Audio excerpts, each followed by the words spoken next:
Our journey starts before the cameras even rolled. The plan? A business trip like no other. Alex Bates, the host of his own trucking podcast, is on a mission to interview some of the most interesting companies out there. But he's not doing it alone.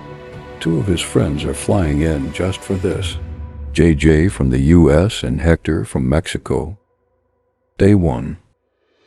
The team arrived in Belgrade, but before that, there was a lot to set up. While Alex focused on locking in the details, the cameraman was making sure everything was in place. The trip from KG to Belgrade? Smooth. The location? Rented and ready. Now we're at the airport, scanning the arrivals. As JJ steps out, the energy shifts. The trip is officially underway. The first handshake, the first laughs, it's all happening. But this is just the beginning, because next we pick up Hector. And that's when things really start moving. Yo, I wear those pants, those big pants, and I was just like doing this. Look at the camera like that's me, bro. Like basically, yeah. But like when you're talking to me, I'm gonna look through through the camera. Yeah, that's. I'm not gonna look into the fucking camera. Yeah, that's actually. That's so not natural. Nah, actually no. Cheers, man. Yeah, it actually looks crazy if you look into it. Yeah. So many like things going on. I could just like pretend that I went on a flight, bro. Yo, look, that thing's for garbage. I think you can drive it.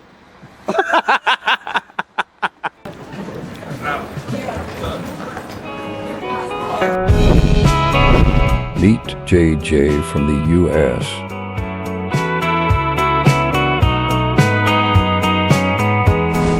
The driver guy.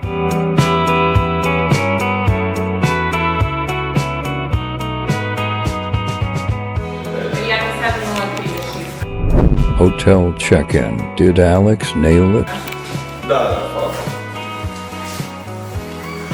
yeah. I'll stand by you, so good.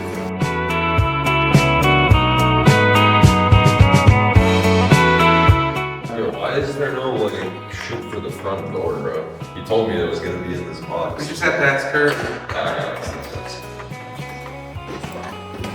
Oh, look at this fucking kitchen. 3 bedrooms.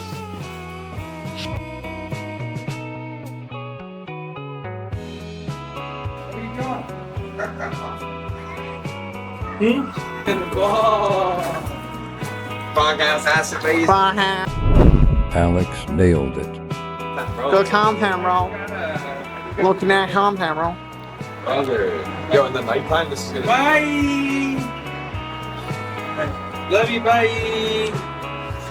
Content, bro. This is good content, bro. Yo, I get the master bedroom. I don't care, bro. I don't care. Pick any room you want except for the last one. He's gonna be screaming really loud the whole. It's kind of hard. Like whenever the camera's just like right in your face. Nah, okay, so bro, we were just talking about this in the airport. Yeah. Like when you want to talk to him or to the camera, but like look at him, not into the lens. Because if you look in the lens, it's gonna be really weird. You're gonna be like, this guy looks like he's going to P. Diddy's party just right now. imagine this is me, bro. This guy's wearing all white with white wrapped around him. Yeah. Check out the boots, bro. Yeah, this is good Mexican. This guy has baby oil in his front pocket. Mexican dude. Yeah, so how's your first hour in Serbia? I'm tired. It's long flights. Starts the early days, man. How was Uzbekistan? Fucking tight. It was the hospitality you can't beat. So we'll see what Serbia is But about. we're gonna try to beat it. Dude, it's tough. It's tough. Like, it's very difficult.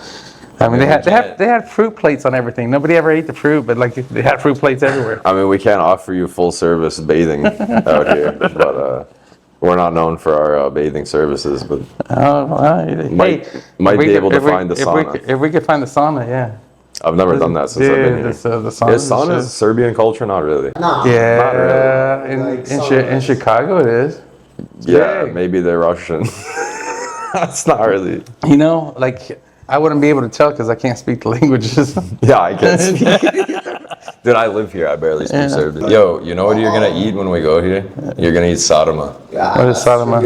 Like sour cabbage with I love that minced stuff. meat and Yeah, rice. I love that stuff. I'm gonna recommend. And pasud, I'm gonna brate. recommend some Yeah. I see something good, Serbian food, like is You gotta eat Chevops, Kera Georgia. This is gonna be a precursor. But like, what is Okay, just wait. This is the precursor to this trip. Like, you need to try Chevops, Kera Georgia, Sarma, Pasu. What else? može grašak. Grašak, bro. Grašak is just like green peas Yo. and carrots with meat. It's like nothing good. So Try gulaš. yeah, goulash. No, bro, no, I didn't try goulash. I mean, I just Let's came. go outside and see if the I just came from Uzbekistan and I ate. Sorry to bother you. I ate horse meat. Let's go with taxi, bro. Yo, you gotta get a fit check, bro. Yo. We got like the fit check. I'm definitely winning in the shoe department. I mean, like in the shoe department, I have you beat by a mile. Not in Mexico, bro. Not in Mexico, but we are I in mean, Serbia. this would probably fly in Mexico. I mean, we'll ask Hector when he gets off the airplane. Hector's gonna have boots too, man. Oh my god. Yeah, but you guys are like Laredo and Mexico. You guys are like Texas Mexicans. But that's like Mexico. That's why. Is Mexico like Texas? Oh, yeah, I mean, everybody Kinda. wears boots over there. You gotta remember they're ranchers. A rancher. What taxi company, Pink? Yeah, look at all these police and shit, though. You can't report police here, bro. I mean, just stand on Just this be careful. side. bro. Yeah, just Stand- be careful. stand Yeah. there. What's Chill. Tesla? Is this where you get checked? Oh yeah, if you need to check if you got the clap over in Uzbekistan, then this might be the place. Yeah. It's day 1, minute 1, hour 1. Waiting for a taxi. The camera guy got the taxi, so we'll probably be waiting 5 hours. He doesn't like my polo. Actually, Yeah. pretty sick though. Yeah. Yeah, it's actually not pretty sick, bro. Yeah, you got- I mean, like, I'm wearing a much better polo, I think. Bro, all this. He has a fit. I don't want to brag. Check, bro.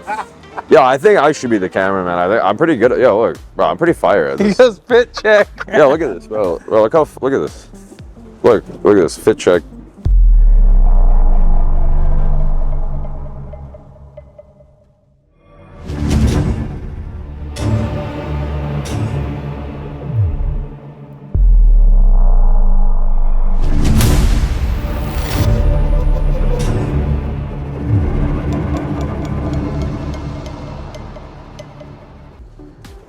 We got podcast acid base with this Mexican. Show me your boots one more time, Mr. Mexican. Let's go. Oh, arriba, hey. Hey. That's how I'm rolling. Hey, look at this fit check now, bro. That's how I'm rolling. Look at this guy, Serbia, first hour in these Mexican boots. I did pretty good, I think. Making waves, dude. Yeah, I think I filmed that pretty nice. I should be the camera guy. Yeah, you'll be out. I should probably be the camera guy. I'm gonna steal your job, bro. I'm gonna film and be on the camera at the same time somehow. Yo, where's this taxi, bro? So we stood outside for 20 minutes in the freezing cold waiting for a taxi. Because Candy the cameraman doesn't know how to order a taxi. But finally, we made it to the restaurant, ready to warm up and dive into some proper food. Yo, look, we got United again. Time for them to lose another game. So we're gonna start with all of those things. Like, I'm gonna get us cheese, mushrooms, and some peppers to start, and then meals will go from there. What's the cucumber salad? They have krastavec salad, Yeah. I mean, it's just cucumber. Yeah. That's the shopska, though. Shopska. That's like that's the most Serbian salad. Yeah, shots. Yeah, I'll tell you a funny story. So that's like the most Serbian salad. And we go to Croatia, me and my grandmother, and the first thing she tries to order at every restaurant, she goes, "You have shopska," and it's the most Serbian salad, and it's in Croatia. There's like some tensions there, and they're like, "No, we don't have." And there's some she tensions. just kept doing it. Like, So this is $5, right? yeah, every hundreds of dollars. Yeah. Yeah, domaća sarma. Yo, this is fire. Like, What is that's like sour cabbage with meat. Yeah, let's do rice. that. You want to do that? Yeah. Okay, I want you domaća sarma. All right. Okay, so bro. Jeste li nešto odlučili? Da, so take, Pomoć možda ne, take pohovani sir, jedan paprika za sir, pohovani sir, jedan pohovani sir, jedan paprikam sa sirom i pečurke, grilovani pečurke, and jedan mešano meso, jedan sarma, and what was the last thing? Punjeni svinjski file sa prelivim. I can order the food like fire. Cheers, bro. Cheers. No, you don't put it together. You drink the rakia, like you sip on it slowly.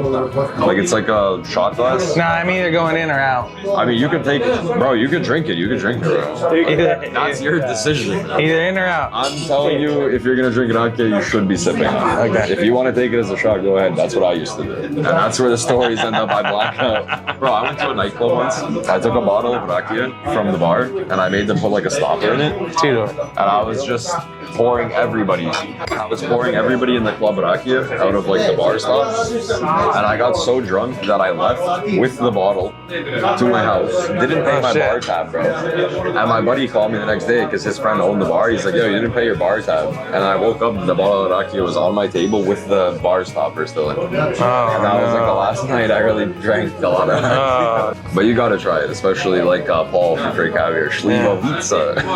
Is that he drinks? Well, he drank just like fried instead of the rakia. But that was his favorite, Slivovica. It's like from plum rakia. I'm telling you, honestly, do not drink that as a shot. Yo. That's like 3 sips, maybe 4, but 3 is... We'll find out. Do it. Slivovica. Yeah. Živeli. Oh, that Say sounds živeli. good. Živeli. Okay. Honestly, And take a kisela. You have a kisela to wash it down. That's pretty smooth. But take kisela for it. It's not bad, huh? Is that dunya? yeah, try this. Bro, dunya is disgusting. Try that. It's not. I swear. Okay, tell me what you think about this. I hate Honest it. opinion. I hate that. I'm curious because I don't like it. I like it. I hate It's sweet. It's different. It's Which one do you like more? You don't like that? It's disgusting, right? It's the worst rakia. Again, you know, Like like terrible. I'd rather eat like dog. What did he say?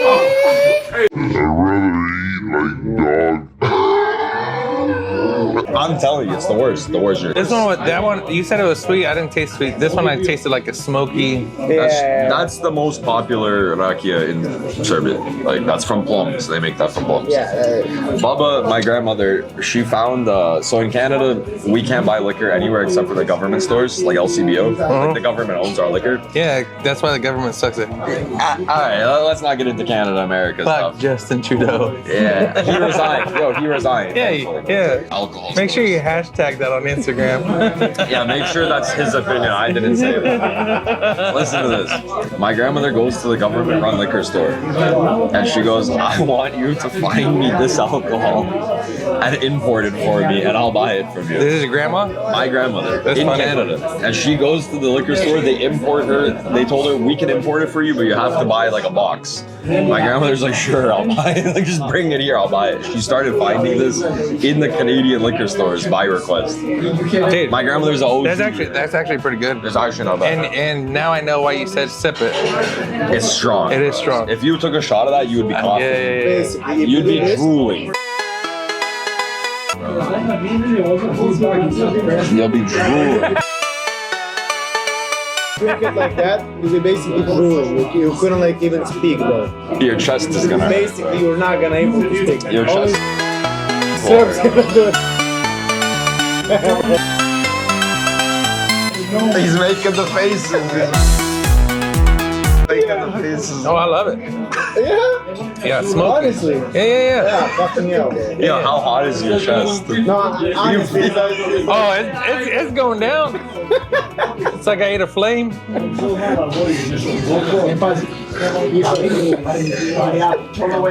no, honestly, you handle it well. Yo. Honestly, it took me a couple months. It's because I ain't no bitch, bro.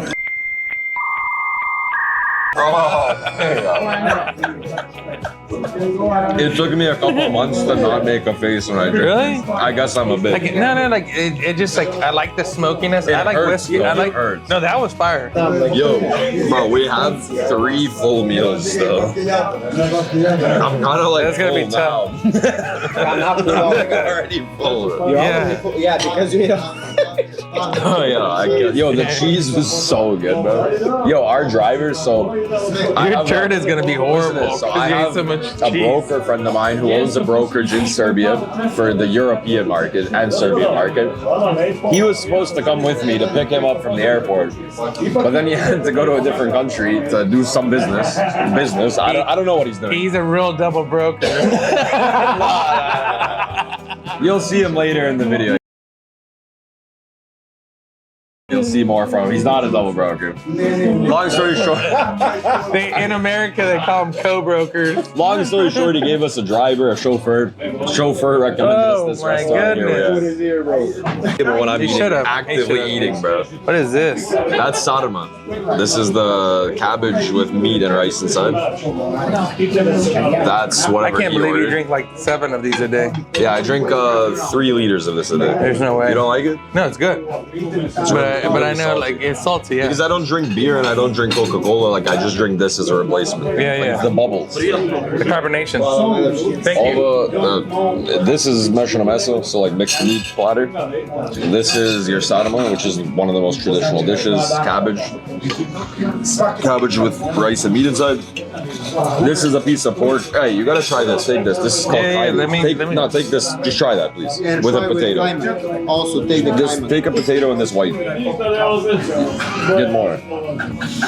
Kaimak is like our type. It's like Butter? a cheese, kind of like a cheese. It's melting. Yeah, okay, take it, try it. That's like our most famous thing. Like it's like cheese spread. Nice. It's like most of the. Toyasija. If you melt it, it's like Toyasija, how to say? Brate, toyasija. Yeah. It's a cheese sauce. Man. Yeah, basically. What do you think of sarma, bro? Good one. This is the Serbian symbol. Shocker. Actually, contact. This is the Serbian.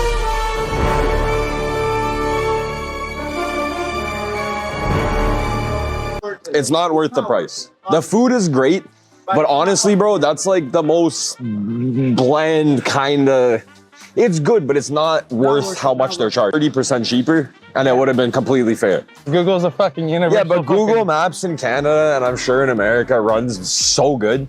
Google Maps in Serbia took me and him when we went to go pick up the podcast cups.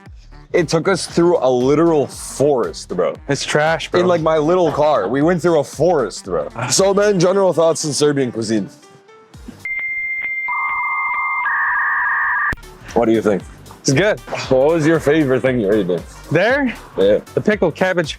Sarma. Sarma. Oh, you're a fucking real Serb, bro. Yeah, sarma. Hey, yo, I want to show you something. Come here for a second. You see this tablecloth? Yeah. If you see this tablecloth, the food is usually really good. Look at the tablecloth. That's how you know the food is good, bro.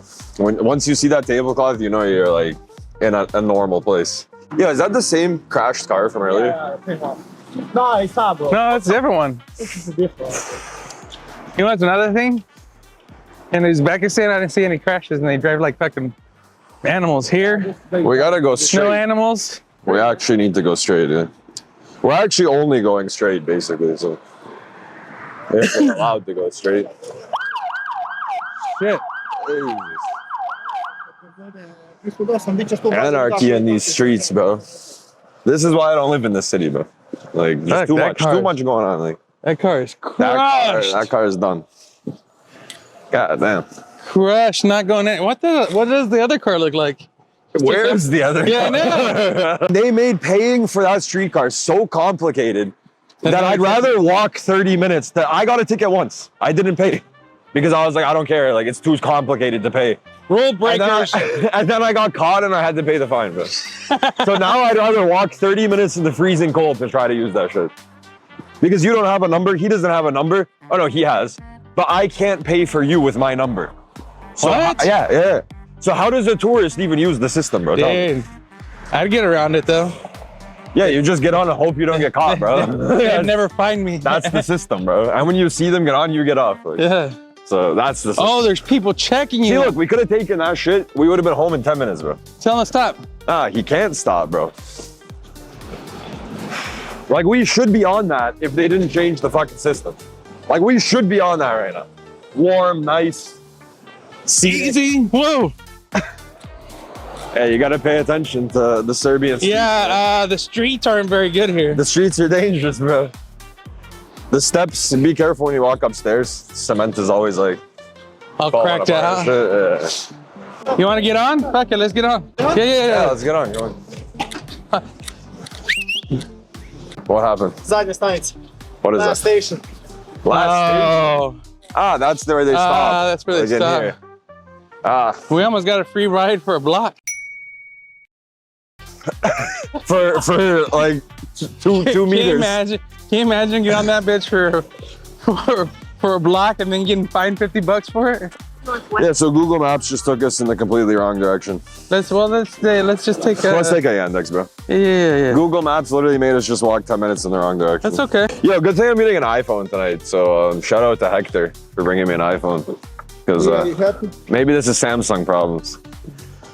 So good thing we got JJ, the non-Serb, sorting our transportation issues.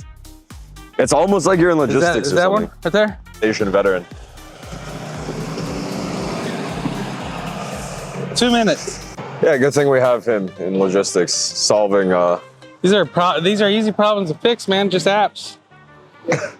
Shout out to Yandex. Let me show you guys what it looks like. It's Yandex Go. It's the Serbian Uber, built by Russians. I think it's also the Russian Uber. Built by Russians. It's actually pretty smooth. Check it out. It's good content, bro. It's pretty Care fire. details. It even tells you everything. Yeah, so we have failed our dear friend JJ in transportation today. We waited 30 minutes for a taxi that never showed up. We just walked 10 minutes in the wrong direction. All of this in the freezing cold. And yeah, JJ solved all of our transportation needs with Yandex after being in Serbia for 2 hours. Hey, Mr. Editor, can you tell us what the sign says? Kobanja. What does it mean? Korpa. It's like a casket. There's no R. Yeah, korpa is like a basket, Yeah, bro. the P is actually R, and the next one is P. Why don't they just make the P the R and the R the P? Yo, you know what? yo, if you read PTC, Yeah. that's actually RTS. Oh shit. That's like our news station. Like when I first came here, I was like, oh, it's PTC. They're like, no, it's RTS. Right, look at the fucking car. What the fuck is it? It's pinned up. He's here in 2 seconds. That's a base model X3, sir. Yo, oh, that car, bro. Okay. That's not a base model X3, actually. Like, that's actually a really nice BMW. Also, shout out to whatever Zin that we've got from America. We'll be getting into that later. But yeah, is this like popular in America? Because I've never heard of it. Me either. I just grabbed it. Oh, okay, cool. So this is like unapproved, untested Zin. Well, we'll see how that goes. You can pan over to that red Toyota Celica because like that's a car that you don't really see a lot in Serbia. Yeah, I mean that red car is like very popular in North America. I've seen like 2 in Serbia in 4 years. So there's our Yandex. Let's go. Where? That guy? Right there, yeah. JJ is the transportation provider even in different countries. Wait, no.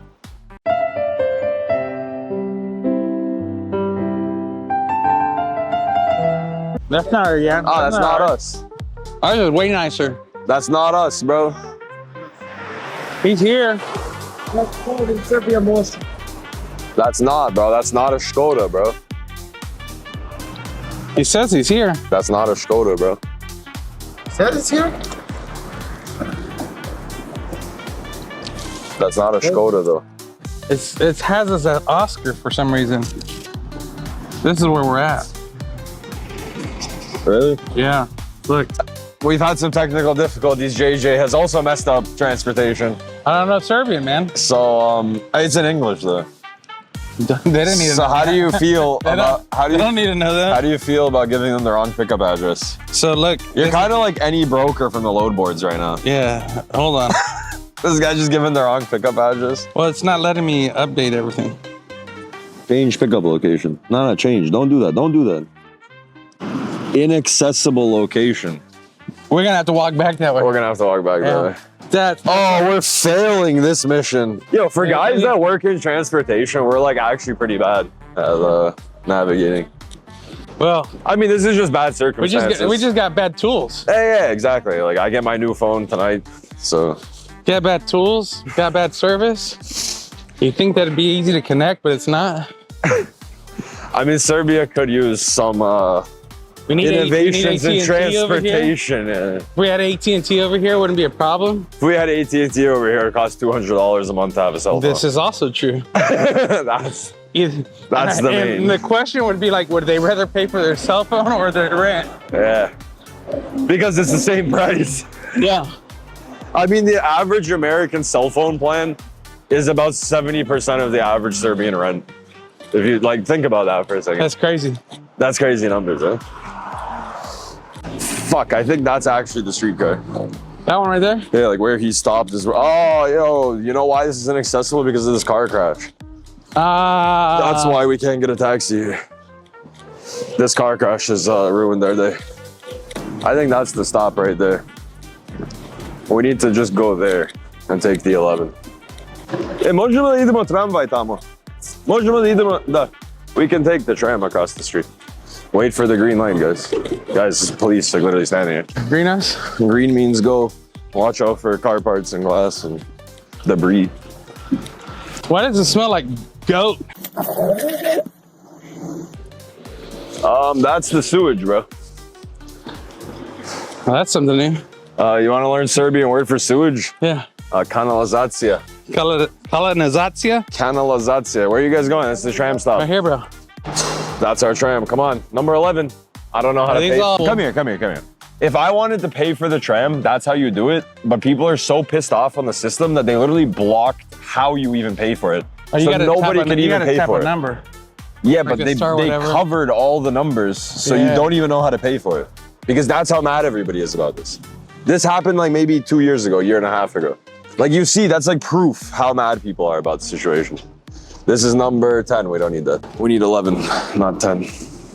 But yeah, now if we get in the tram and there's no paper to tell me how to pay, then we're all gonna run the risk of a $50 fine. Ah, it's in the Bro, it smells like soup, bro. It's not a sewage. Oh, you this is smell the zoo. This is like the hippos shitting on the wall. Bro. Ah, Yeah. dude, my This nose. I This was is like, the hippo enclosure right here. I was Yeah, like, that's the bro, I could smell it. It's the zoo. It's the zoo. Yeah. So long story short, we tried to take a taxi, inaccessible road due to a car crash. Then we tried to take the streetcar, which has been 15 minutes and it didn't show up. So now we're going back, round 2, to try to take a taxi. Yeah, we could get it right here. I'm just cold and would like to go home. Yeah, put it, bro. Yeah, so like for whoever watches this back, like I lived here for a year and this is the exact reasons that I don't like this city. Because it's very difficult to navigate anywhere. And like we have a car, but there's no parking. So even if you have a car, you Mind can't use you, the car. that his car is a small clown car. What's I don't- wrong with my car? Dude, it's tiny. You're No, 6 so foot. sit in it. Sit You're in a it. 6 foot Wait till you 5. sit in it. You're a 6'5" man. Hey, don't knock it till you try it.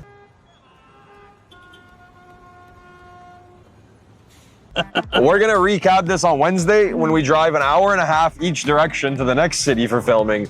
Then we're gonna film him and ask him how's the car after he sat in it. I'm gonna feel Mind like, you, he doesn't have to sit in the back, so I I'm gonna- kind of feel bad. I'm gonna feel like I'm in The Incredibles when the guy gets in. You put a lot of stuff I'm in it. taller than you and I fit in it. That's what I'm saying. I mean, you're not a big guy, but you're just 6 foot. you're just kind of wide, you know. 6 foot. 5'11". Me and bro. 5'11". Is it 5'11"? Yeah, I'm 5'11". 5'10" and a half. On a good day. He's part of the I'm 6 foot crowd, but he's not actually 6 foot. I used to be 6 foot. When you hit 43, you'll understand.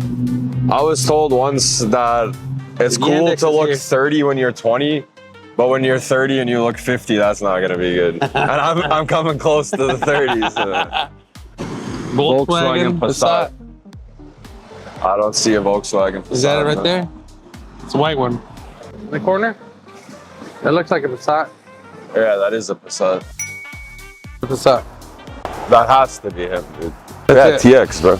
Taxi plates. Every TX, so Texas plate, is actually a taxi plate.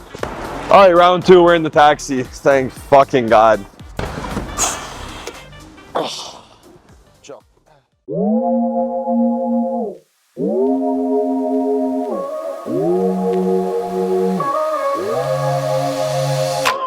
And then we headed back to rest, but no breaks for too long because the next mission was already lined up.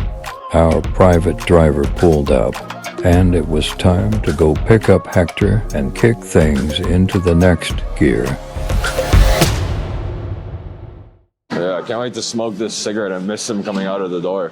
Imagine that. Sorry, Hector. Honestly, if we miss you coming out of the airplane, I needed this cigarette, man. The chauffeur wouldn't let me smoke because it's too nice of a car.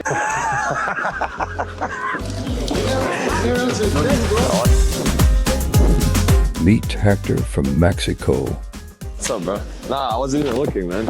How was your flight? Asking you for an address to Hey, you gotta get. immigration. Nobody told me that. Hey, give him a mic, bro. Yo, put this on. Just clip it on your fucking shirt or whatever. You First, Did you fly on U.S. First- papers or what? no, my Mexican Mexican? papers, Yeah, bro. Even, But first- even Mexicans allowed it. First time in some border that they don't ask me nothing. They just take the passport, Bro, stamp. just stamp that shit. Have a nice day, man. So what were you doing, bro? Where you been? Were you in Italy? I was in Rome this morning. Yo, I was your from- video a green yesterday. screen or was it real? What? No, it's real. That was all real. Yeah. No, it wasn't, bro. What? Ah, it was fake, bro. It was real. How you doing? Yeah, It's real. we've learned some mistakes from JJ. Like, he sat here and we couldn't film anything because he was sitting in the front. Can we actually start talking? Yeah. All right, bro. Fucking. Yeah, but where did you actually start your flight? Like, where did you come from? Like, from the start of all I of it. started my flight in Mexico because it was in Mexico. All right. So I'm going to Miami to get your phone. Yo, you went That all the was way to that Miami was just crazy. for the phone? Yeah, because he asked me to get the phone, so I told him. Yeah, hey, but the whole point. it's better to fly to Miami than driving to Houston 600 fucking miles. Yo, but the whole Better- point of getting the phone was to save like $600, and I feel like you might have spent that going Nah, to Miami. that's. I mean, I love Miami because it's so. Ah, okay, that- you that- wanted to go anyways. No, I don't want to, but every time Well, I'm going there, I appreciate. something good happened to me. Ah, okay. Well, And that something day, could happen. yes, What we happened? received a call and I Got just some signed business? a good Shipper? contract. Yes, Client, consultant, cheaper shipper, cheaper Mexico to US. Bro. Well, what kind of product? Produce. Produce. There you Yeah. go. So okay, so you go from Mexico to Miami. Yeah. Then what? Miami to Italy. Miami to Rome To where? to Italy. Oh, okay, to Italy, Rome. Okay. Yeah. How long were you in Rome? Like I step over like a day and a half. Day and a half. Okay. Yeah. And now you're here. And they're here. Hey, how far is that flight, Italy? It's like 2 hours. Italy, Serbia? Maybe 3? Yeah, no, 3 hours. What Some are you point- most interested in like doing in this trip? Like the food, like anything you want to see? I want to see truck drivers. Truck drivers. Yeah, that's Just it. focused on freight right away. All Focus on business, freight. bro. Yeah, it's business. All business. You know? The guy did not come out here to have any fun. No. Yeah, we I can see will if we try can to change make that, money, though. and if in the process I need to have fun, right? Hey, I mean, making money is fun. Yeah. I mean, that's fun for Mostly. me. I don't know. Like, if I'm making money, I'm having fun. So you saw my video in Rome? Yeah, I think it's green screen, bro. No, it's not green screen. It was fucking nice because It's movie magic, bro. no, bro, it's there's an event and it's a lot of people there. So, Hey, you want a water? I bought you a water. Yeah, please. There's a I lot of bought people it for you, there. but I left it in my pocket this whole time. So I get up early and it was like 6 a.m. in the morning when I shoot the video, so it was night. That was How was Italy? You eat some pasta? I ate some pasta. Great. Pizza, pasta. Pizza, pasta, and We took JJ Opera out great. for some Serbian meals, man. He got some sadama in them. He got some chevaps in them. He got some like pork with cheese. We ate some fried cheese. We ate some peppers. We ate some peppers with cheese that was also fried, bro. Yeah, we ate just like fried everything. you can miss fry. So this is where we're gonna be staying, bro. Great. Is it nicer than you thought it would be? No, I don't have any expectation. Okay, well. So how you say buenas noches, good night? Laka noć. Like noche? Yeah. Oh, great. Is it a good night for you? I don't know. I hope not. But it's a Mexican thing. You need to greet, like good night, morning. We just say like ciao. Yeah. Like if you see that girl, you should just be like, hey, ciao. Yeah, good night. You can say zdravo, which is more formal. but Zdrava? People, zdravo. Zdravo, and it's easier. Zdrava is like healthy. Right? Ciao, ciao. Zdravo. Just ciao, ciao. Yeah, most people are like, ciao, ciao, Ciao, ciao. Yeah, no, literally, bro. When I first came here, I was like shocked. And people just saying ciao, ciao. Like, I thought that was just like Italy, bro. Ciao, ciao, ciao. I want to see your first reactions, Hector, of Belgrade. This is Belgrade, bro. Awesome. What do you think, man? It's beautiful. It's nice, eh? Yeah.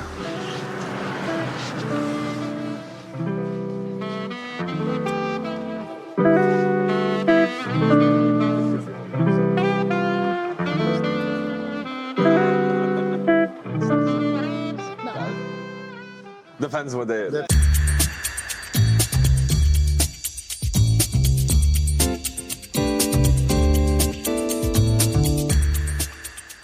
We picked up Hector, dropped him off, and let him settle in.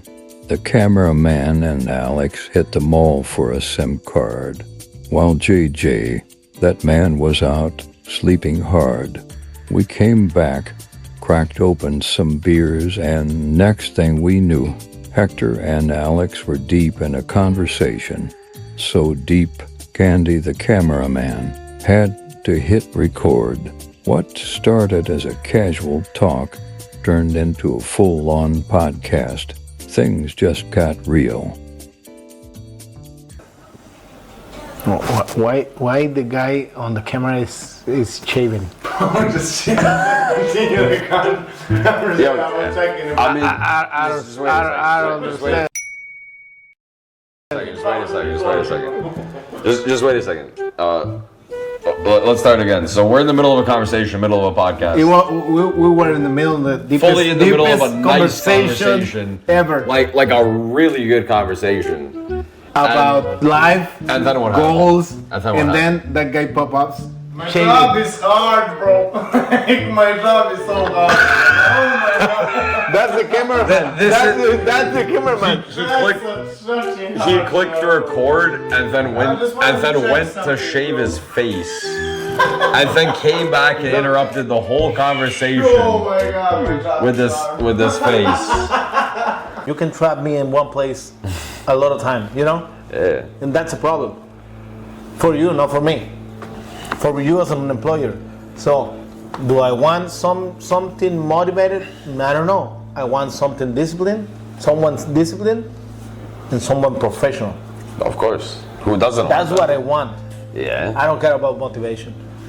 Okay, but I mean, then we're gonna come back to the salary thing. Right? Because, yeah, I mean, but one could argue in a capitalistic society of running a business that nobody goes to work for free. Nobody goes to work without the intention of making money, right? So but what's your goal in business? If money is not it. build a company that lasts generations. That's fair. That's fair. And that not always make money. Sometimes the money is a motivation, but like you said, if you're looking long term, sometimes it's not about the money. To make a long lasting operation, sometimes it isn't about the money. If you center your goals around the money, you can get it easily. Money is easy. Yeah, I mean, think about the problem is doing the right way, you know? Yeah, exactly. Yeah. But if you want to build a company that's going to be here for your kids and your kids' kids, then you're right. Like, money can be the only motivation and the only thing you're chasing. After a long night, the next morning came fast. no time to waste. Alex and the crew jumped in the car and drove straight to the gym. But this wasn't just about lifting weights. Inside, they caught up with a guy from the trucking industry talking about business, grinding, and what it takes to stay ahead. Well, what's up, bro? What's up, man? Here with Sam, the fleet manager guy. We used to work together. He's in fleet maintenance. Gonna talk more about the fleet manager side of things. If you want to introduce yourself. As you know, my name is Sam. As people know me in the fleet business, Sinisham is my real name. I've been the fleet manager here in Serbia for about, let's say, 7 years now. And I could say that I was one of the first guys to start doing fleet here in Serbia, where I traveled to Chicago a couple of times, and basically all my knowledge I gained with the mechanics in the shop, right? So First-hand experience. Yeah, first-hand experience. So basically, whatever kind of a breakdown we had, I would just, write them all down, make a list. Then when I would travel to Chicago, then basically just knock them off as I go. Go into the shop, ask the mechanic, what's this, what's that, how do you deal with that? Hook up a GoPro to my head, make some, Make some first-hand content with the GoPro make some right on the videos. forehead. Because a lot of times, you just need some basic videos, like if a driver doesn't know how to replace a headlight bulb, which by surprise. Which sounds easy, but it is might easy, not be but for a some lot of people. drivers don't know how to do it, right? So I'm like, here's a video that I made, how to do that, how to replace a wiper arm, how to, just some easy basic stuff, step-by-step stuff. because how to check if you're out of fuel, right? Because that's what, so basically, just that simple stuff, and then I would also go into the more complicated videos for fleet training over here in Serbia.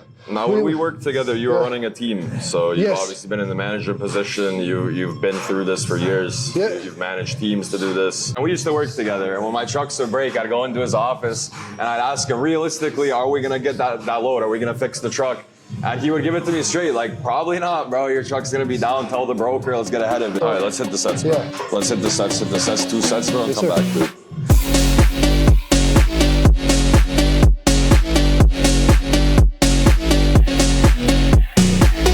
Truck's supposed to be overhauled at 1 million miles, right? Okay, at my current company, I've got 2 trucks. Both of them are Volvo with a Cummins engine. Both trucks are over 1 million miles. Those 2 trucks break down the least because they've been in our company for about 5-6 years now. Because they're well maintained. Well maintained, right? But let's say the trucks that we bought maybe 2-3 years ago, right now they're about 700,000 miles, and those ones break down all the time. So, and it all depends what kind of engine you get. What's the best engine for you? Cummins. Cummins. That's the Cummins, best. you're not gonna go better with that. Just please do not buy Packard. No Packard. Stay away from Packard. Very, very bad experience. So obviously you're operating a fleet here in Serbia, right? Yes. You guys are currently maintaining how many trucks? Around, let's say 50 50 trucks. Any owner operators? Yeah, there is owner operators, but I usually don't like to get mixed too much in their breakdowns because a couple of really unpleasant experiences led to that.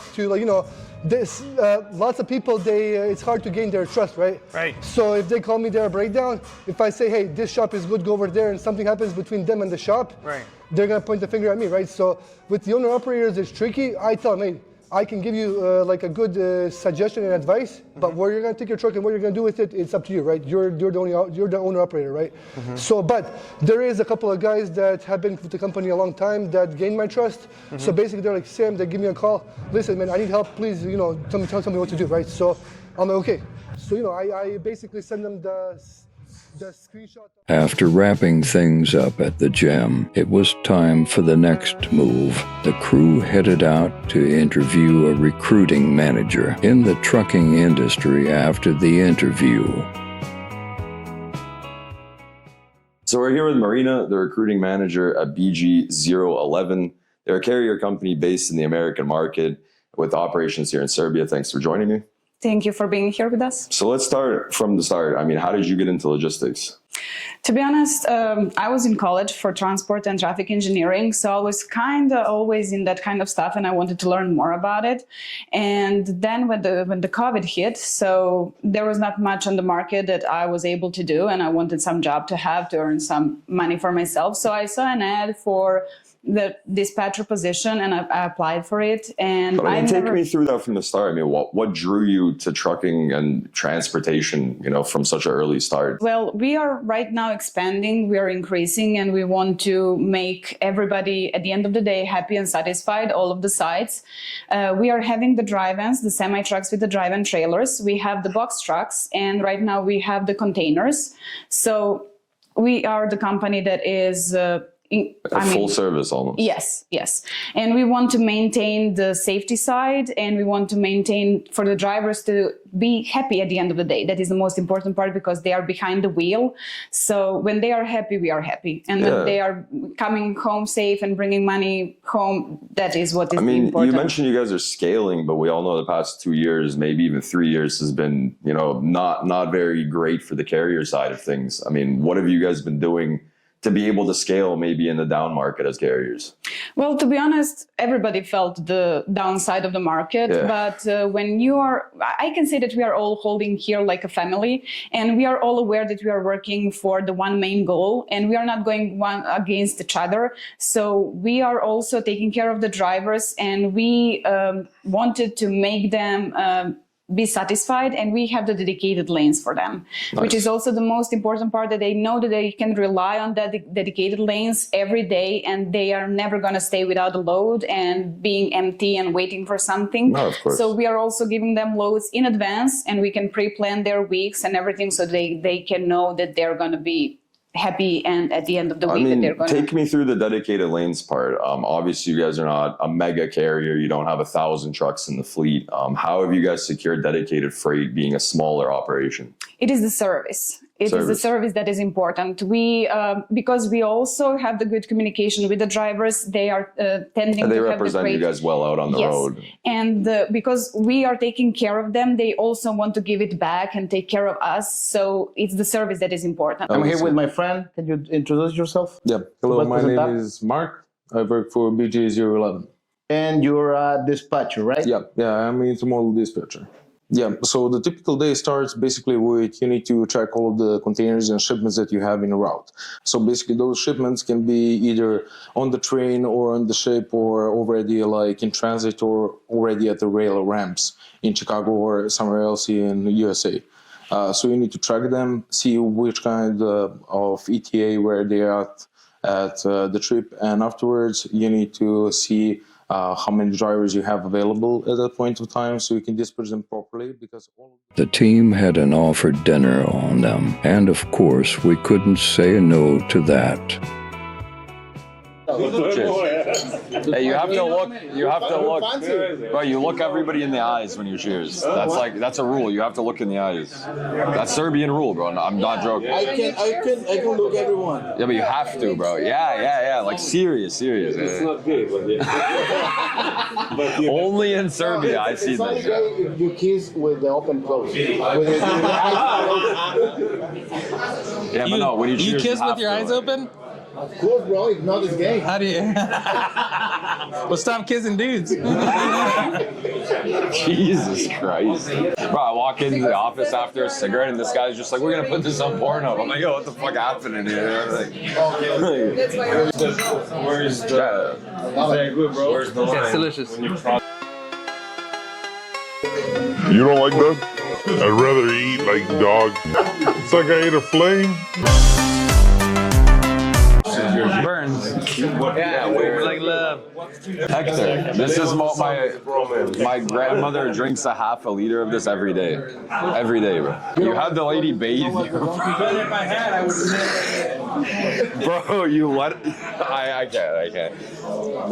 Bro, this guy was in Uzbekistan. I can't even say it on the straight face. He got like a bath, like just like a bath, like nothing sexual, like just a fucking bath, bro. But like a full body bath. I was like, no thank you. I'll clean myself. I'll go to the shower myself. Yeah, that was fucking retarded. Bro, we have this one viral clip of this black guy who plays for the Serbian basketball team. He's like swearing in Serbian. It's so funny. Mađas! Pričaj svetski jebem ti materiju. Majmuni. Šta je bilo? Yeah, priča srpski majmune. Priča srpski majmune, bre. I think he's like calling the other guy. That's crazy. I think that guy's on a date. Yeah, that's my favorite clip. Like, actually, my favorite clip. Going down seems so much better. Your leg's gonna be okay, Is Alex? it warm? This is my what? Your legs? Yeah, I didn't do legs since last week, bro. We still got more. We still got more. Your ankle good, bro? Yeah. Yo, JJ, that's what JJ thinks my car is, bro. That? Yeah. That's what you think my car is, bro. I mean, basically. His car is a small town car. Basically the same thing, right? Yeah, you can buy coffee from that, bro. It's a coffee truck. Is it? Yeah, it is. Yeah, I literally, if you guys said something about the stairs, I would have taken a car, bro. I'm not even joking. After all of this, we grabbed some beers and had Hector try Serbian beer for the first time, and it's safe to say it didn't disappoint. But the real surprise, JJ brought some good old mac and cheese straight from the US, and Candy was blown away.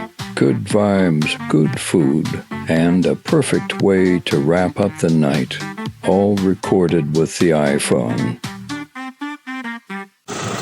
So we got JJ making fun of my car, and on top of making fun of my small car, we've got JJ telling me I don't know how to park, and now to park, he's driving away. That's how he's gonna park the car. Because what he's gonna do is come the easiest possible way and walk over here, and then he's just gonna fucking pull in, isn't he? Of course that's what he's doing, because he's a lazy prick, and he thinks he's good at driving, but he's actually just working smarter and not harder. And yeah, exactly. Right.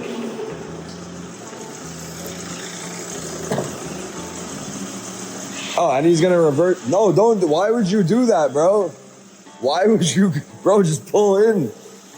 What if somebody parks here? They're not gonna get out.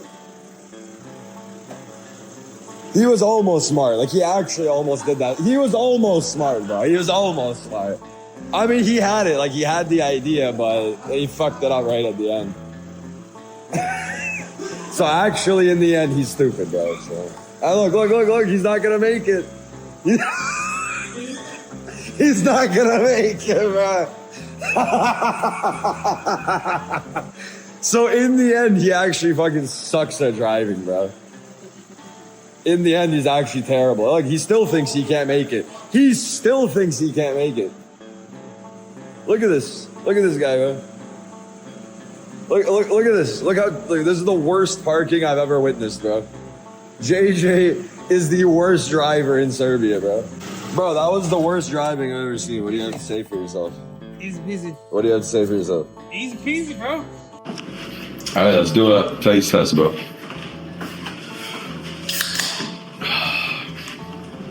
First Serbian beer in Serbia. My favorite Serbian beer, by the way. Zajačovska. Zajačovska. What do you think? Awesome. Best beer. That's also Serbian chips. Serbian chips, Serbian beer? In Mexico we have a saying. What is it? Nunca le quedó mal el maíz al marrano. How you say it? Nunca le quedó mal el maíz al marrano. Oh, God, translate. that means... Slowly. That means in English, that means every time you feed a pig with corn, it's happy. Okay. Yeah, basically. But tell me slowly. Come on, I want to say it. Slowly. Nunca le ha caído mal el maíz. Oh my God. El maíz. Ah, maize. El maíz. Corn. El maíz al marrano. To the pig. Al marrano. Okay. I forgot everything. Cheers.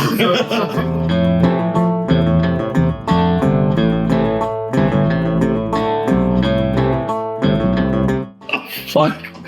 Bro, what is in our fridge, bro? What is in the... JJ. Be quiet. Bro, what is that? A bitches?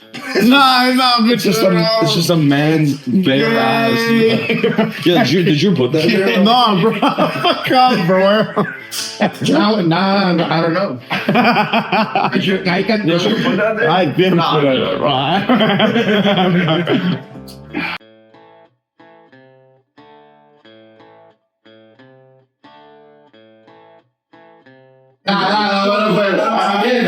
Again.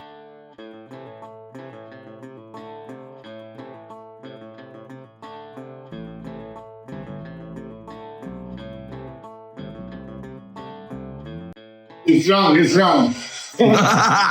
And he's gypsy. Yeah, you suck. No, don't tell you why. You suck, bro. JJ, you're next. Right. So he takes over control. Did it take over control? Yeah. All right. You take over control. You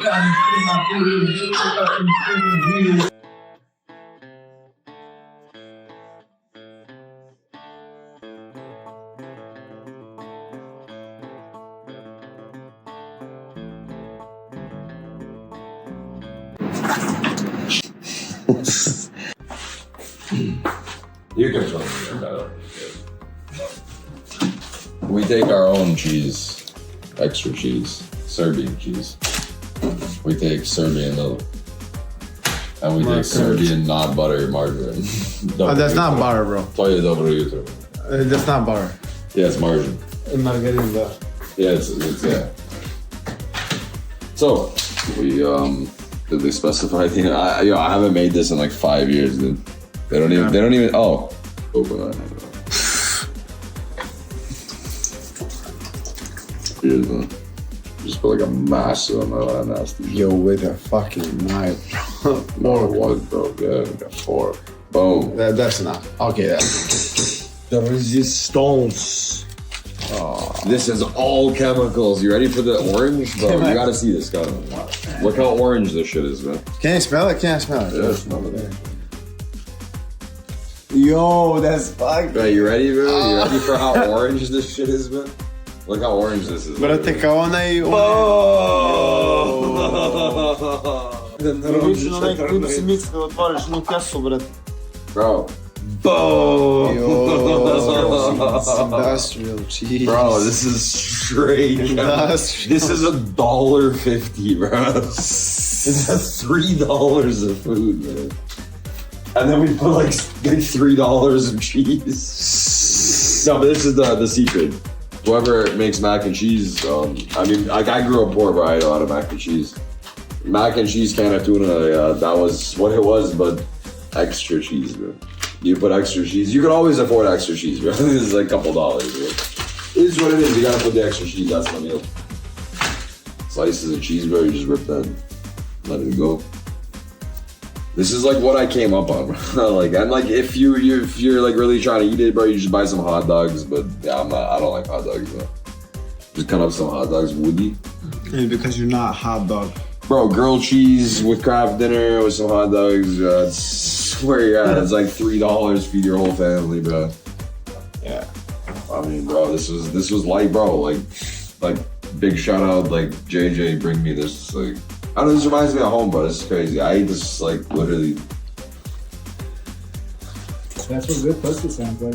Yeah, that is real shit. Yeah. We gotta edit this. We gotta edit this video. This video went from a quick film to an edit. It's not as orange as it should be though. Maybe they cut down on the chemicals. Bro. There should be way more fucking orange. But this is also the American mac and cheese. It's not Canadian. Yeah, put more cheese. We got money now. We aren't even poor anymore. We can actually put all the cheese. Yeah, You almost forgot we're not poor. Bro, I started saving the cheese and shit. Like yo, for later. Bro, yeah. Like you can't. I ate one by myself. I gotta confess. I ate one by myself. We're not poor anymore. We'll buy more. We can afford $3. Yo, this is the level of being rich. Like I have $4. Yo, there was times we didn't have $4. This is what it is. All right, boys. American crab dinner in Serbia. Damn. Time to eat, bro. That's macaroni and cheese. This is American way. Chemical way. Chemical way, bro. Let's eat fucking camera. Yeah, that's it. That's it. After a night of good food, conversations, and a little bit of fun, we got some rest. First thing in the morning, we hit the road to Niš. But before that, we made a quick stop at IKEA because, let's be real, you can't start a trip without food. After fueling up, it was time to head out and meet the team at Unique Freight Carriers. Jedem? Pljeskavica. Pljeskavica. Done. Now you're ordering Serbian hamburger. Jedem? You know how you order it? Pljeskavica. Hamburger! Nah. That won't be it. Dostava. Dostava. Dostava. So this is the only IKEA in all of Serbia, and it has the meatballs. The only IKEA in Serbia, Hector. You ready for some meatballs? Awesome. JJ, you ready for IKEA meatballs? Yeah, let's do that, man. Now you can say you've been to IKEA in Serbia. Now I can say I've eaten at an IKEA. Oh, you've never been to IKEA? I've been to IKEA, but you never ate? No. Oh, dude, IKEA, like, food is like, I grew up on that. Like, the meatballs. Every time my mom wanted to go shopping, I made her buy me meatballs. I lived across from an IKEA. I ate breakfast there every day at one point. They have in Canada, like, IKEA has the breakfast from 7 a.m. to 9 p.m. or 9 a.m. And it's $2 for bacon and eggs. Because their whole thing is to get you in here to buy something. But I'm the one guy that gamed the system. I came, just ate and left every time. Yeah, like Costco hot dogs. They lose money on the hot dogs, you know? In Serbia, this is how you eat. They give you this to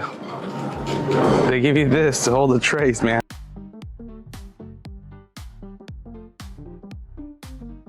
Let's go find something. Love you, bye. You know what she said? She said they have really good meatballs. Yeah, dude. Like, IKEA meatballs are famous, bro. We didn't want to get kicked out of IKEA, so the cameraman tried his best to record without looking at what he was recording. And I must say, he did a good job there. I had no clue. You know, hey, I got a good question. Do you think there should be some liability on a broker pushing a carrier to deliver on time whenever, like if a broker dumb enough to say that loud, I mean to text you. I know, but a lot of them don't say it. Like they there's just say it on the phone. There's a liability if the broker asks you too many questions about your ELD or your planning or your hours of service. Right. They start to become liable for anything. Yeah. That it's not the broker's job to ask you about your hours of service. Right. It's your job as the carrier. Yeah, but like let's just say that as a carrier, you tell him, hey, I only have 4 hours left, and he's like, you have to deliver in 6 hours, and you're like, hey, I only got 4 hours left. I can. Yeah, that's it. I mean, there's a law, bro. You want me to run illegally? Send me an email. What? Run illegally? I'll run illegal, yeah. And you can pay the bill. You can pay the bill, yeah. No problem. Yeah. Nobody will, yeah. That's a whole other thing in trucking, man. Don't trust the phone calls. Always send an email. Send an I email. say that because in the moment one guy send me an email, it will be a dumb guy who will send me that email. Yeah. And I will get a lot of attention with that email. It's content, bro. It's content. Nice, bro. Now you can say you ate the IKEA meatballs for the first time in Serbia. Yeah, this is crazy. Billion is like plant. Like plant chufta is meatball. Candy's tough, man. I can't wait to see the evolution of candy over the next 12 months as he starts getting fucking more accustomed to things and more money and shit. Like we'll have a fully different candy this time next year. He's gonna go from candy to cookie. This guy, just when I started hiring him, he sent me a video, bro. And I wake up, I open my I open the video, bro. He goes, bro, my TV just fell off my wall, G. And his TV's on the floor. His TV just fell off. Is those the tomatoes that we ate yesterday? You need this, yeah. That's shopska, that's Serbian style, it's the best. Yeah. This one's good too. You want one?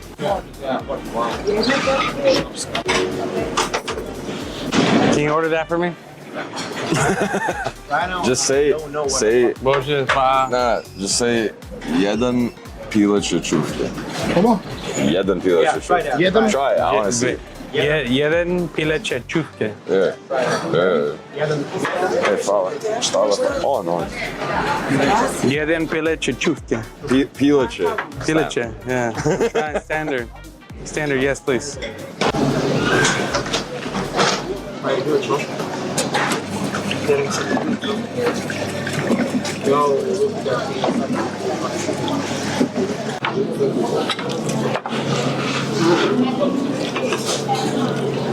JJ's never ate IKEA meatballs, and he told me they don't have them in America, but I ate them all the time in Canada. So then he called his wife. I asked them if they have food at IKEA in America, and his wife said, "Yeah, you should try the meatballs." Like, every IKEA has meatballs. Remember all the Sunday meatballs? Every IKEA you see has meatballs in it. Doesn't matter what country you're in, dude. 1302790. Yeah, 90. Dude, he's gonna be able to be a dispatcher. Full phrase international. He's gonna look at someone. I mean, you just say appointment was 2. He can make it on time. Okay, of course. Thank you. Have a good day. Bye. And that's how you book a load in Serbia. On the road. What did you book? What did you book? 10 feet, 2,000 pounds, New York to Texas, dollar amount. 10 feet of space? Yes. What is that, dry van partial or reefer It's partial? a flatbed. Flatbed partial? Yeah, we'll make like $2.80 for that. Wait, what? You're doing flatbed partials? I do everything, bro. Yeah, that's kind of crazy right now. What else did you like? Did you have other stuff on the truck? Yeah, I already have other 2 partials to Houston. So I already, that's completed, right?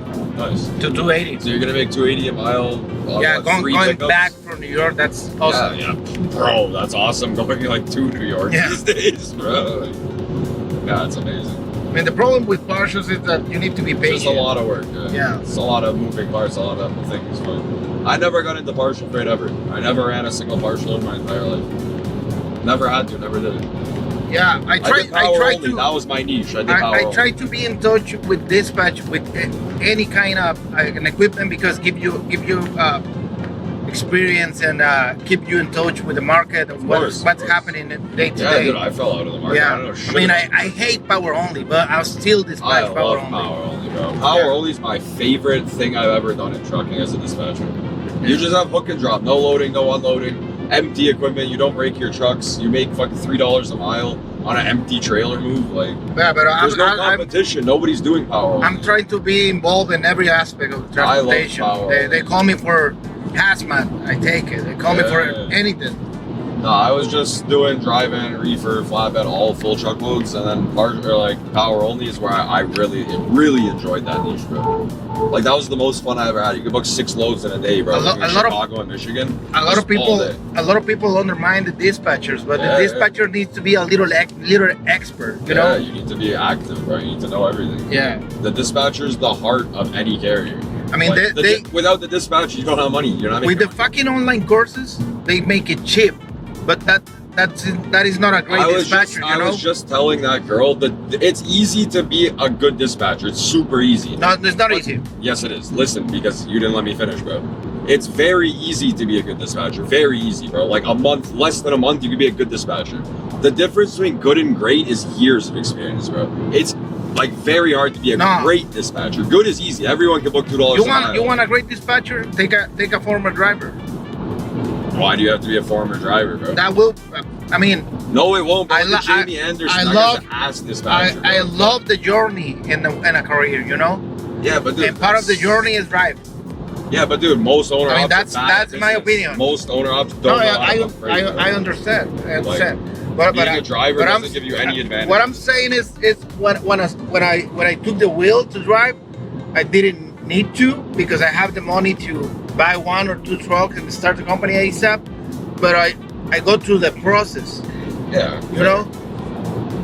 So I know how hard it is to leave the driver's seat. It's hard. Of course, yeah. No, I have more respect for drivers than anybody probably. Like I could never do that. I know I can't be a truck driver. I know. This drive right now 2-3 hours. Like 3 hours is my limit on driving. I can't drive more than 3 hours. I'll get super mad. I don't know how they drive. That's why I recommend to drive. But, I mean, you can. I'm not built for that. You can do it. I'm not built for any way you can, right? You can get in the industry in any way you want, but I recommend to do it through the process.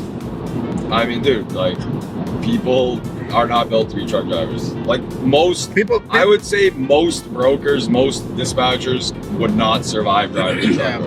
I mean, people call me all the time, like, "Hey, Hector, give me advice. What's the best truck? How can I start? How can I start the business? Get your CDL." Oh yeah. Easy as Step that. one. Step one. Drive 1 year, and then we talk. Shout out to JJ for cleaning the car and keeping us safe. Maybe do a pre-trip inspection of the tire pressure. Maybe we gotta look at the coolant levels, JJ. Maybe our logbook needs a little glance over. Safety first, eh? Get that good content, bro. I want to have a smoke and I need the bathroom. So give me 5 minutes, please. Oh wait, yeah, look. Here's a gift for JJ and for Hector. Oh, thanks. Hello, Serbia. JJ. Come here, get in the shot. Huh? What do you guys think? You guys like your cups? Where's the pack of cigarettes? Yours is nice and dirty. Yeah. Can we get a look at the inside? brand new cup. Yeah. I love Serbia. Nice and dirty. Yeah. That's where we're at. Podcast Acid Base with Hector. Loving Serbia. Hector's dispatching trucks in the backseat of the clown car. It's Serbian highways.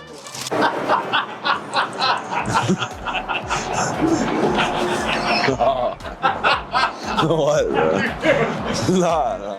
You told me earlier that people like smoke to like have like sense of security, something good in life, right? I said I think they smoke to keep their house fucking warm.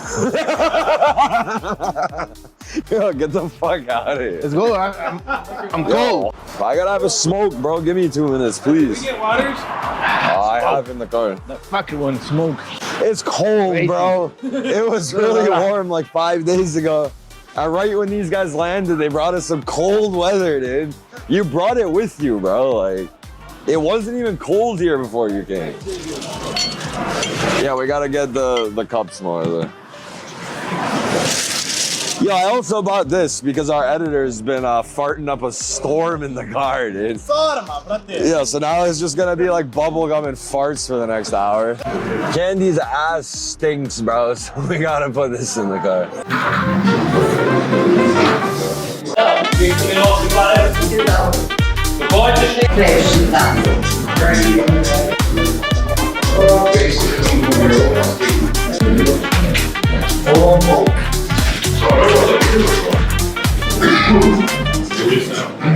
Acid based here with Marco, the operations manager at Unique Freight Carriers. They're a carrier for the American market based out of Chicago. Hello, people. When was this company started? Our big brother, Philip, he went to America, I think like it was 2012, something like that. Yeah, he started as a company driver out there. After a year, maybe something over a year, he decided to bite a little bit bigger, and he found a way to buy a truck, and that's... So after 1 year as a company driver... It was a little bit more... Well, year, 2 months, 3 months, whatever. Back then, yeah, it was a little bit different. I mean, he used to work really hard, as far as I know. He just decided to sacrifice himself a lot, you know. He used to work very hard, and that was pretty much the way he earned some money. I believe he found a way to get some more money, to borrow or whatever he needed to do to buy a truck. Yeah. He just decided to go brave, and he bet on himself. Absolutely. Took some loans, borrowed some money, and said, "I'm gonna buy a truck. I'm gonna do this."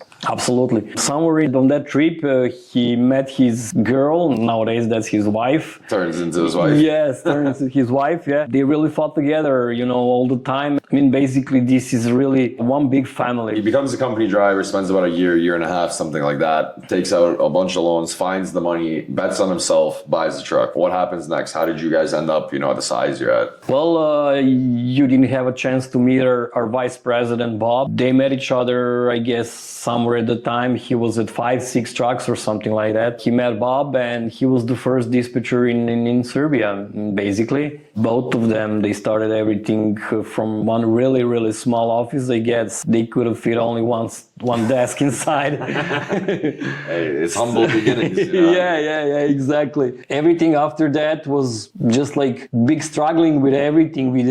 I mean, it took years to get to a point like this. I mean, right now we are a company. Take us to the present day. I mean, they had some trucks. They started grinding. They started building the business. Take me through how many trucks you guys have now, the type of freight you guys haul now, and just the general operation of today. I mean, what do you guys look like today? Well, we are something over 100 trucks. Over 100 trucks. Yes, most of our trucks are dry vans. We have all of our equipment is pretty much new. We are really working on some freight. We are hauling things like auto parts. General commodities. Right now, we are somewhere around 10, 12 trucks with the flatbed division. We are really hoping to grow it up. But we are at the winter season. As you know, winter season is also bad with, for a flatbed. Most of the guys, basically, we don't have any boards where should we go and where we want to go. We just want to haul some good freight. We just want to go. No cheap freight. Yeah, I mean, just the good connections. And you guys are at 100 trucks. You guys aren't small. You guys don't have that disadvantage of you're only 5 trucks, 6 trucks. You guys are getting much larger, and contract freight is going to make a lot of sense moving forward. Absolutely. What I wanted to say is basically that we are really capable to provide more trailers if needed, more trucks if needed. It's really not a problem. Yeah, if there's going to be a ROI, if there's going to be a return on the investment, why not make a trailer pool? Absolutely. Right? Thank you for joining me today. I look forward to seeing how far you guys Thank you very much. Thank you for visiting us. Here with Vuk, the senior dispatcher of Unique Freight Carriers. How you doing, man? Welcome, doing good. Take me through, what does your day look like as a dispatcher here? What type of equipment are you guys handling? What is your day-to-day operations? Well, we usually work on like dry vans, trucks. I am a team leader for my group, and we work like in groups. So every group has like a team leader, and we got like an operations manager. On my team, the trucks that I work with are like 6 to 7 trucks, 5, 6, 7. I mean, it depends. And the whole team is around like 22, 23 trucks. So you're responsible for around, let's say, 20, 25 trucks. Something like that. But are you, optimistic? Is the market slowly moving in a positive way? Well, I mean, since it's start of the year and the market is still good, but not great. But, it all depends. To be honest, I'm not even sure what it depends. I mean, I've been working for a long time, but... hey, none of us have a crystal ball. Exactly. It's been improvements, exactly, because, we're around Christmas, not a lot of trucks were driving. Everybody was home. And it's normal that the market is going to be a little bit better. But now it's still okay. It's holding up, but it could be better. Could always be better. Exactly. What would you say to the people that perceive every single overseas worker as a scammer in our industry? That is a tough question, but what would I say to them? I think that we're all just people trying to work. Trying to feed our families. Yeah, exactly. I mean, not everybody's a scammer. There are scammers, but I don't even know what to tell them. We all have like logistics. It doesn't matter that's America. We got logistics in Serbia. You got logistics in Somalia, or I mean, just, if you know a job, it's especially now because it's like everybody can work everything. It doesn't matter. They don't have to live in or work in Wall Street, for example. It's 2025. The internet has connected the world. You can work from your basement, and if you're good at it, and if you're a professional, you can do a good job. It doesn't matter that you are overseas. Your physical location becomes less and less important with every day that passes. Exactly. Especially with technology and everything, you got like GPS, like satellite tracking. So I mean, thanks for joining me today, man. You too. Have a good rest of your day. You too, bro. As you can tell, the old man who was doing the voiceover was... What do you think you're doing? I am doing the voiceovers because the old man died. Well, this is not a Japanese samurai, Jackie Chan Chinese thriller movie. So keep moving, bro. All right. Jesus, I'm going. Sorry about that, folks. Like I was saying, as you can tell, the old man who was doing the voiceover was, well, old and slow. So I will take over the job from now on. And the old man, let's just say he's in a better place now. After the niche run, Alex wasn't done yet. Back at the hotel, he lined up 2 more interviews with guys from the trucking industry getting deep into the game. Asset based here with Augie, the support specialist. Tell us about yourself, man. How did you get into logistics? Yeah, pretty much when I started about 4 years ago. I mean, you get into the management position after 6 months. I mean, you must have obviously applied yourself, learned, immersed yourself in the industry. Yeah, most definitely. And that's when I started loving the industry and so started understanding like how much things that are actually in the background, not just the truck, whatever you have to do from like safety to fleet management to accounting to like earning money and then earning extra money, saving money for the company, just trying to be strategic. Yeah, just sort of understanding the general carrier things. And then from that point, just try to optimize everything because like I started listening to people. And from my experience, like I just sat down everyone and just was like, hey, you have after hours. Hey, what's up? Yeah, hey, what's up? I'm your new boss. And basically from setting up everyone and just sitting them down and just say, what are currently the biggest issues that you have in working in this? And the first one was shifts. So like doing a lot of, let's say, night shifts in our time and everything. How do you go about, in a management position, tailoring your approach differently? I mean, just hearing the person out. That's listening. Yeah, that's the best approach. I just said trial and error. Yeah. No, we're all learning all the time. Like that's the part of our job. You can't just stick with one routine with everyone. Routine. I mean, your top lesson in management is just going to to be listen, tailor your approach differently. I mean, with everything. With everything. Yeah. That's just good life advice. Yeah. But all right, man. Within the carrier company currently, I'm also doing invoicing, so billing. I'm the one who actually also enters the loads in our TMS, goes through them so that we have like everything clean and set up. Of course. Because like it's not a big of a struggle when one person does it and like too many chefs in the kitchen, that kind of stuff. Most definitely. And also with like any kind of report that you need, like if you have one person, if he does it clean, he's like really tedious about doing everything right. Like you can have like such a clean system that you can see everything at a press of a button. How do you think, people perceive us? How do you wish to be perceived working on a overseas situation? I mean, honestly, I didn't have any issues with the people that I worked with and with like customers that I haven't been working with and with anyone that from the US, like if we have like any software solutions or something like that. For me, I had the luck to not have that situation, to not be perceived as sketchy. Well, I mean, realistically, it comes down to obviously your English. Not that I think that that's right or wrong. I don't really want to get into those conversations. But thankfully, with your English being the way that it is, I'm sure people just don't even think about it, don't even know, Yeah, that is true. Definitely. Like there are, but still at the end of the day, like it's trial and error. Like if you do your job right. What would you say to the people who say every person who's an outsourced or overseas operation is a scammer? What would you say to those people? I mean, like, put yourself in those shoes, most definitely. Like, just think about, like, how people would perceive you, because when you see the quality is great and the service is great, like, we're all basically, like, we're all humans. We all do the same job. The beauty of the industry right now is that you can actually, like, do your job really good. Thousands of miles. Anywhere. Yeah, thousands of miles away. Yeah. That's not even just a trucking thing. And I don't understand how we're at this point. It's 2025. We're the most connected we've ever been. You can do a video call and see somebody anywhere in the world at any moment in time. And I just don't understand, like, physical location shouldn't be a priority in 2025. Thanks for joining me today, man. And good luck out there as a carrier. You as well. Asset based here with Frank, former dispatcher turned carrier sales. Thanks for having me, man. It was basically between 2017 and 18. I started as a dispatcher in one of the companies I don't want to name. So you worked with your dad in dispatch? Yeah. A good friend of mine offered me a job there. I was at a melting point at dispatch, so I gladly took the offer. And ever since, the stress is way low, I can tell you that. But I mean, what's your biggest struggle outside of obviously the holiday pay and hazard pay that's been going on? Wouldn't be able to say something. Life is good. Life is like the Trace, life is good, man. Like, I'm still learning. I still want to put into work. I want to get noticed. Like, he's doing a good job, like not slacking off. But definitely wouldn't say no major problems. All I can say is I wish there were more action on during the holidays. Yeah, I mean, you're also in the flatbed industry, correct? Definitely. I'm doing flatbeds. We're in the slower season on the flatbed side of things. So, I mean, your biggest problem is that you want to work harder. Kind of, yeah. It's a pretty good problem to have, man. Do you think you're perceived any differently for being overseas? Does that come into play? Does that affect you in any way? don't have problems, that I'm overseas, as long as I get the job done. Service.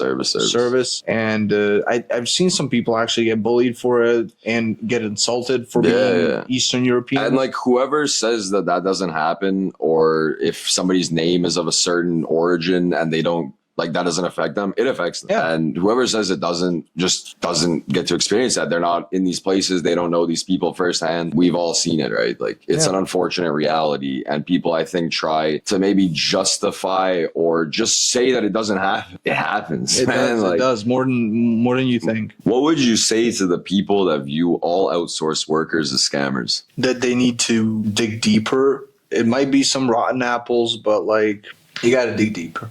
Because most people think as a whole unit, like you're rotten, you're scammers, you're no good. 90% of people like outsource are not double brokers, not scammers. I'm not saying there aren't many, but like. I think that's a good place to leave it. Thanks for coming, bro. Thanks for having me. After a long day, we got some sleep, and then it was time for the road again. We headed to Novi Sad, where Alex sat down with Duke, ops manager of ICOM Logistics, carrier based at Lansing, Illinois. Asset based here with Duke, the ops manager of ICOM Logistics, carrier based out of Lansing, Illinois. Nice to meet you, man. Great to meet you, Alex, for like a second time. We briefly touched base a couple months back. A couple of times, yeah. Good to have you here in our office. So take us through the fleet size just before we get into the whole track thing. I mean, what's the fleet size here? What kind of equipment are you guys running? Yeah, so like you said, we're based out of Lansing, Illinois. So that's like South Chicago, right on the border with Indiana. We have about 40 power units, 70 trailers, do some drop trailers, have some trailer rent, things like that. Trailer pool. That's pretty much it. You know, AAA, all let's say A++, insurance, 250 cargo, just standard drive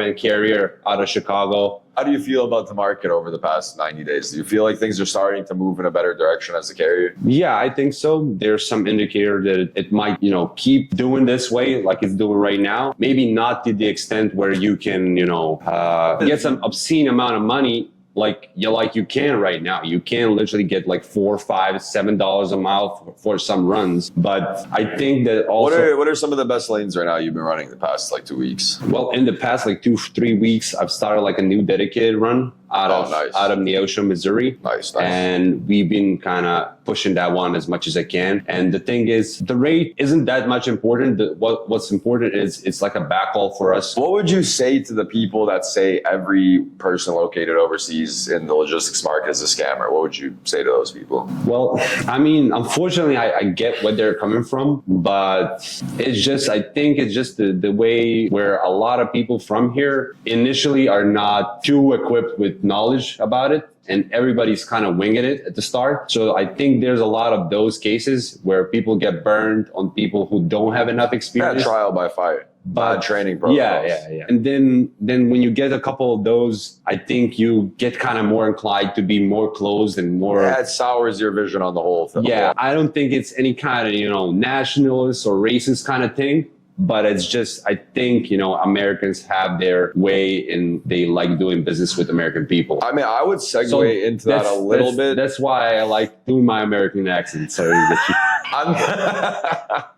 I mean, listen, man, I would honestly say it like this. I can't remember the actual number. I think something like 2 in every 10 Americans has a passport. Yeah. They're just really, really in their own world. I mean, they haven't traveled. They don't own a passport. Yeah. They've never seen the world. They've never experienced not only that, life outside they haven't of even seen life outside of their state. Out of their state. That's my biggest thing. I mean, if you've never left your state or country, you're going to have a skewed vision of the world, right? Yeah. Because, I mean, for example, let me give you an example. My business partner has been in Uzbekistan recently, and he told me he's going to Uzbekistan. And my first impression, my first immediate knee-jerk reaction was like, I don't know about that, man. And I've traveled a lot, man. I've been to a lot of countries. But you haven't been to Uzbekistan. But I have exactly my point, right? And there's a lot of stigma based on things that you don't know, and there's a natural fear of things that you don't know. After he's been there, he sent me pictures, which is a good thing as well. That you have fear, but the most important thing is to overcome it. So that's the whole point of it. So, but again, sorry. That's all good, man. After seeing pictures and videos, man, I'm planning my trip to Uzbekistan. And that's exactly my point to the Americans that are very afraid of working with people outside of their country. Just go take a trip, man. If you can, if your lifestyle allows you to, go see the world a little bit, and you'll meet a lot of really cool people along the way. Right after wrapping things up there, we didn't stop. Straight to another company to meet Dayan, dispatch manager of Bees Express, a carrier based out of Houston, Texas. Asset based here with Dayan of BZ Express, the dispatch manager. They're a carrier based out of Houston, Texas. Nice to be here with you, man. Nice to have you here, man. I developed an office in Novi Sad for BZ because they already had an office in Belgrade. Okay. We still have a small office in Belgrade, maybe like 4 or 5 people. Yeah, I mean, that's quite small. Yeah. How many you guys at now, roughly? All together, there's 40 of us. 40 of you? Yeah. Yeah, you guys just got the new office. Dispatchers, really nice. Accounting, safety, all together 40. Take me through the BZ journey. I mean, when was it founded, the type of freight, type of equipment? Well, BZ started in New York 11 years ago, and then after a couple of years, they moved to Houston. Okay. It was a small operation. Okay, wait a second. That's actually kind of crazy. How do you go from New York to Houston? Well, the owner wanted to move out of New York. So, maybe he was sick of the winter. Right? Yeah, he was sick of the city itself. Tolls, winter, highway. And he got a hunch. I mean, we discussed that many times. He just had a hunch that Houston's going to boom. I just had a dream, dude. And it did. I mean, once they moved to Houston, they opened a small operation. They started buying truck after truck. Yeah, he was driving as well. I mean, there's stories where he got out on the road to fix the radiator on the road. And so the owner was a former driver, obviously. Owner was a driver, and he knows a lot about trucks. He knew at that time a lot about trucks just because he was driving for years. Yeah, no, of course. They started small, mainly during COVID. What year was that? That was like 2020-ish? Yeah, right. Okay, cool. Yeah, I mean, that's like a pretty awesome time to start a trucking company, man. I mean, they had a trucking company in New York. They just moved it to Houston. Yeah. And, I mean, everybody kind of flourished during COVID, and they did too. Of course. And when I started working for BZ, they had 40 trucks. Take us through the current day of BZ Express. How many trucks, type of trucks, Currently, we operate 120 tractors and about 170 trailers. Okay. Drive-in trailers. Okay. So the people that think everyone overseas are scammers, what would you say to them? I mean, I don't have a perfect sentence just to put in one sentence to say to them. I mean, we're people, we're human as well, doing our job the best we can. And I think we do it better than people over there in US just because of work ethic. And no, I mean, and I'm not afraid to say that. I mean, honestly, I've been around a lot of the people and a lot of the companies, and it just comes to motivation, right? Like, if you're paying somebody minimum wage in America versus somebody getting paid 3x, that's exactly what I wanted. There's a motivation factor that comes into it. You know, you lived here. You know what the average salary is. This job pays way more than triple, than that, quadruple sometimes. Yeah, and that's a good motivation for you to actually do your job properly and more. Man, I really appreciate it. Thank you. Have a good rest of your day. Thank you, man. With that done, it was back to Belgrade. Same vibe. Mac and cheese on the stove, and one last sit down. This time with Samir, owner of Elysium Enterprises. The perfect way to close it out. Asset based here with Samir, the owner of Elysium Enterprises. How you doing, man? Amazing, brother. Nice to meet you for the first time. I was driving in Maybach, the guys from Novi Sad. After that, I switched to a couple of small companies, and then I finished my career, and I was driving always in the companies from like 5 to 10, 15 trucks. I figured out that like the way how I was like owner operator, I was not built for the megas, bro. I was not built for the megas. I was really need a lot of attention. I was like, of course, this hey, you're a Serbian driver. I'm Serbian driver. Like there's not enough money. It's not enough money. It's not enough money. I'll stay empty. It's not enough money. Yeah, the worst owner operator ever. And I was. Hey, but you spoke English. So that's a good start. So what we do, we are specialized in trucking industry for social media marketing. We're going to different branches. Of course, now we are doing consulting as well. What is our specialty is making UGC videos that they are not now popular, generating Facebook leads, Google leads, making websites. So basically, what social media platform are you guys most specialized in? From Instagram and Facebook for sure. We spend millions of dollars in just like transportation industry generating leads, and then after that, because we see that lead is not enough, we are specialized also in recruiting. So we have some people. What type of recruiting? Like for what positions? So driver positions, like lease to purchase owner company. Nice. Usually drive in and reefer. Flatbed is not not like Flatbed's tough. Flatbed's tough. You know, like you need to have Needs a somebody, special yeah, it's driver, really yeah. special driver and special person who can vet them for a lot of different things. It's a lot of liability. It's a really dangerous job. Absolutely, and like while we go a step further is basically going into the company, doing the whole scope, do the whole math, and then basically get their operation on the path where we can basically predict their behavior, because a lot of companies have like the fluctuation of the drivers. They don't have any drivers, and then they have 20 empty trucks, and then nothing, and then they have like 10 drivers sitting in the lounge, and they need to pay the hotels for them, and then half leave, and then half they hire, and then like it's a circle that nobody wants to have. So basically by me simple math and just like optimizing processes inside the company, our goal is to vet the drivers, see what we can change in the structure of the company with the smallest earthquakes as much as we can, and then basically generate the stability in the flow of getting the drivers in. And the most important thing for every company, retention. So retention is the key. It doesn't matter how good the truck you have, how good offer you have. Retention is the key, and that's not only a recruiter job, but also a dispatch job. So we are working with companies 40 trucks and plus. What we are specialized in is actually somebody who already have a team that we can provide leads for them and nurture them as well. So we can set up the system and software that we have in place. So a lot of companies have 10, 20,000 leads from previous working on Facebook ads or from some other sources. We will explain them and teach them and work hands-on with them how they can reactivate the leads that they have so they can bring the drivers, and as well how they can expand the retention of their existing drivers so they can plan their future buying, their equipment, and their scalability. Their scalability basically with their offices, their growth, their discounts for fuel, their factoring, their price for trucks, so everything else that goes with it. We need to put them in a place of certainty. And how we do it? We do that with bringing the quality drivers, filter them through the system and people that they have already, and try to expand the retention. Yeah, that's awesome. I mean, thank you for coming by, man. It was really great to meet you, and I look forward to keeping in touch with you. Absolutely, sure. After that night, it was time to say goodbye. JJ left at 4 a.m., headed back to the U.S. First class, of course. Gotta give him that. With JJ gone, Hector, Alex, and Candy hit the road again, this time to KG, a quick stop to rest, but also to sit down and interview Hector about his experience in Serbia so far. Asset based here with Hector. Hector, man, at the end of this trip, as it's coming to a close, I mean, what are your general impressions of Serbia? Beautiful women, good food, good beer. It's always the same. Nice trucks and trailers. Or prikolizas. Oh yeah, so you've learned some Serbian over the course of this week. Of course, bro, I'm fluent now. So I know how to say ja pričam srpski, brate. Ti pričaš srpski. And I know how to say camion, because it's the same stuff in Spanish and in Serbia. What about trailers? This is prikoliza. So see, you're amazing, bro. I'm Serbian. Speak Serbian. You can work. You're a dispatcher in Serbian. It's possible. I have the look. Yeah. Hey, we bought you the bag, man. I have the bag. You got the bag at least. Yeah, everyone.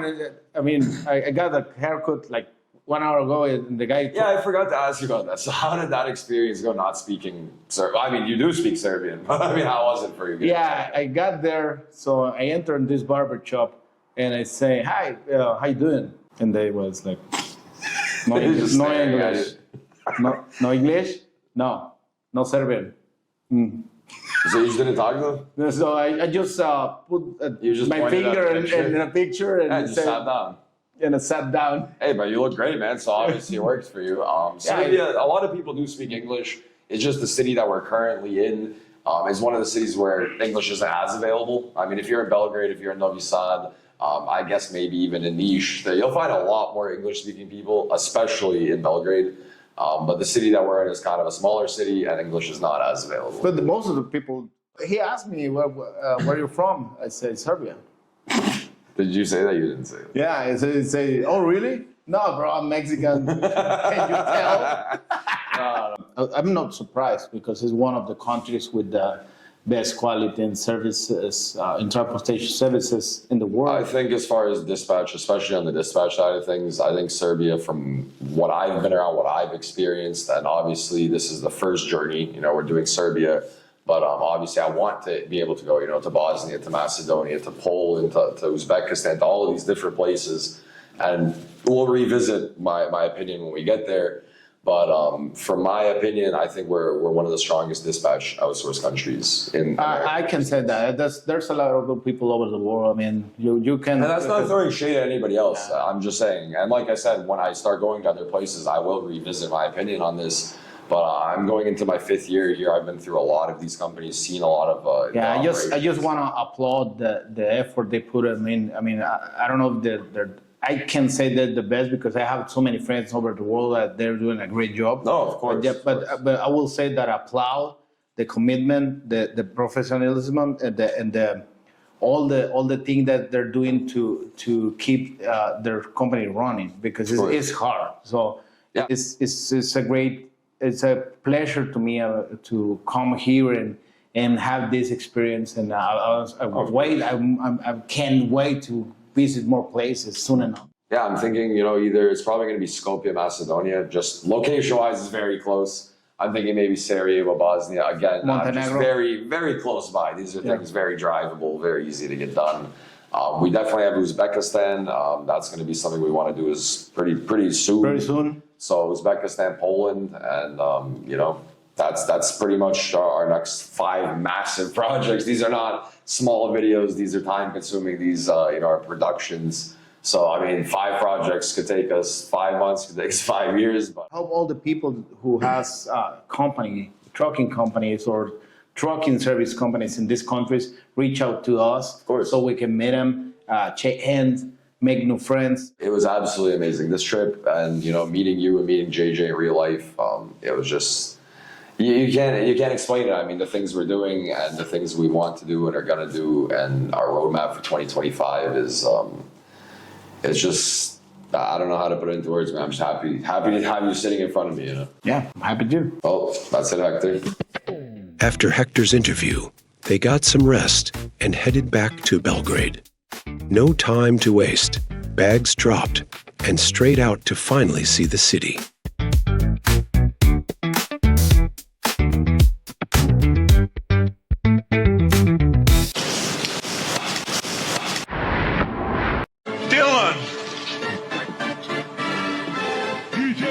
Son of a bitch. Let's go. Hector, lock the door, bro. We got Hector with the keys. He's a more responsible adult. He's got some years on me. So Hector, Belgrade waterfront, what do you think about it? Beautiful place. Great place. Better than the last one. I think I like this more than the last one. The last one was built as a rental. This one is built, I'm assuming, more as somebody that actually lives here. Yeah. Nicer floors, nicer couches. Actual amenities for people. Fortunately, we gotta go in the elevator behind the cameraman. Oh, G1. I don't know, man. I'm guessing. This is the before the night starts. So, how many drinks have you had? Just one. Last night in Serbia.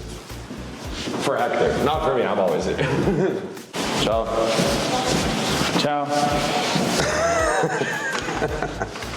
Hector's learning Serbian, man. Even though it's just an Italian word.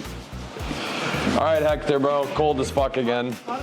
Even though it was much warmer earlier in the day, now it's fucking freezing. All right, Hector, man. Taking you to, first things first, the monument of the war, the bombed building that was left in memory of what's happened here in the 90s. From there, we're going to walk down to the center of Belgrade, take you to a nice restaurant, and yeah. I can't wait to see that building. Just about the end of the trip. Yes. It was a crazy trip. We worked with non-stop, right? As I was just telling Hector, all we've done is work. Last day in Serbia, he extended his stay. This is his last final day. Time to have a little bit of fun, at least. Where's my fucking... I know how to keep a camera on my shirt, dude. Oh, it's a microphone. It's a mic. All right, camera guys got jokes. I fucked that one up. Yeah, so Hector and me, we're gonna cross here just because there's a light. And we can also jaywalk because there's nobody. So first time me and Hector actually walked somewhere. So for the most part of this trip, it's just been car, office, office, car, office, car, office. Drove at least 1,000 miles by this past 5-6 days. And the first time I actually had to walk somewhere longer than 5 minutes with Hector. Let's call it about a mile of walking in total. Hector complained the next day, he's like, it's too much walking, bro. It's too much walking, bro. It was like Bro, it was like 30 minutes of walking. It was my. It was like minus 30 10. minutes, bro. Yo, go slower. -7, yeah? Minus 7. Minus 7. We got the camera guy walking backwards telling me we're Tú walking tienes que fast. entender que yo soy un mexicano. I'm a Mexican. Yo, So, Mexicano. I'm used to. Mi nombre es 50 Alex. 50 degrees, bro. Hey, we're say in Mexican. Serbian. We're Mexicans. Are not built for this weather. Say in Serbian your name, you remember? Prijasko. No, ja sam Hector. Priski Serbi. Ja sam Hector. Ah, No, ja. ti si Hector. Ja sam Hector. Ja sam Hector. All right, see, Serbians go, how do you say trailer? Prikoci. Oh, prikolica, so Oh, close. prikolica. Actually close. At least you got like the P right. I can say camión. Camión. It's cold as fuck, bro. It Actually, is. way too cold. But Hector, we got about 15 minutes to Pero walk. los mexicanos no estamos hechos para eso. No, este clima no es de nosotros. We like tequila, so warm, and we like beach. So we're not made for this kind of weather. What's going on here? I used to come here every day to go to work, and now it's just rubble. I mean, if you can pan over to this. Like I was here every single day to go to work when I used to live in the city. Whatever happened here, I hope they clean it up. I'm assuming it's just gonna become more condos. I mean, that's natural progression of society is just build more condos. Condos and condos. Yeah, it's definitely gonna be like 100 condos here. I don't even remember what used to be here. I just know it wasn't a rubble yard. Hey, maybe we're gonna actually catch up with a streetcar, less walking, or maybe we're gonna see the building and then do that. All I know is that it's actually freaking cold. I'm Canadian. Hector's Mexican. Once you take a break from -30, you don't really get back to it, do you? Yeah, no, never. Yeah, when I used to drive, I went all over Canada to deliver We're stuff. actively jaywalking, by the way. Yeah. So I know cold. The lowest in Celsius, maybe 24, something like Celsius? that. Yeah, in Celsius. Yeah, where was that? North Alberta, something like that. Alberta? Yeah. So you've seen more Canada than I have, and I'm a Canadian born and raised. Yeah, I mean. I never left Ontario. I know all Ontario, Alberta, Saskatchewan. Oh yeah, no, I never left Ontario, dude. Yeah. Like if I'm gonna go on vacation, I'm gonna leave the country. But I mean, the cold is ruthless in Canada. I will tell you a story. Ruthless, bro. Yeah, ruthless. I will tell you You're a out there story. 3 minutes, bro. Your hands hurt. Yeah, somebody gave me a load very near to Alaska on a flatbed. They say, yeah, we can do it. I don't care. Close to Alaska. Yeah, on a flatbed. Yeah, I'm just like that. I'm a doer, you know? Yeah. Come to Serbia, I'm here. Yeah, Hector doesn't joke around, bro. Yeah, no. And somebody told me, yeah, go deliver this load. Yeah, I can. Yeah, no problem. I'll go to Alaska with a flatbed -30. No problem. So we went on the flatbed with the lever. That's fine.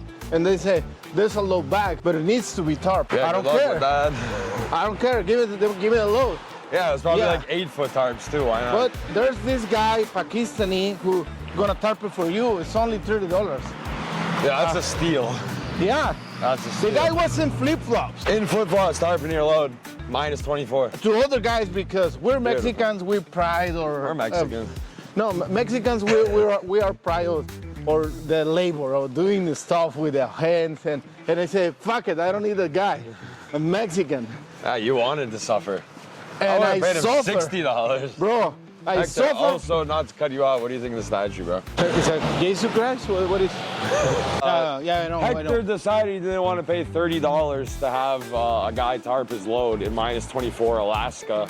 24 Celsius, in -24 Celsius in Alaska. Because he's Mexican and they pride themselves on their work ethic. Yeah, and so... Let's finish that. So they told me, no, you're gonna suffer. That's dumb.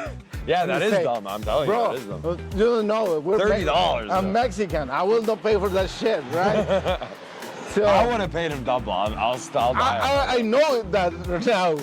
I didn't know in the past. All right. So What type of tarp? 4 foot, 6 foot, 8 foot? 8. 8 foot? Heavy duty. Actually 8 foot. It's snowing. No way. Fucking dude. breeze like No crazy. fucking Yeah. way. So I went outside 3 minutes. I come back inside. I give the guy the money. The guy was Wait, how long did it take you?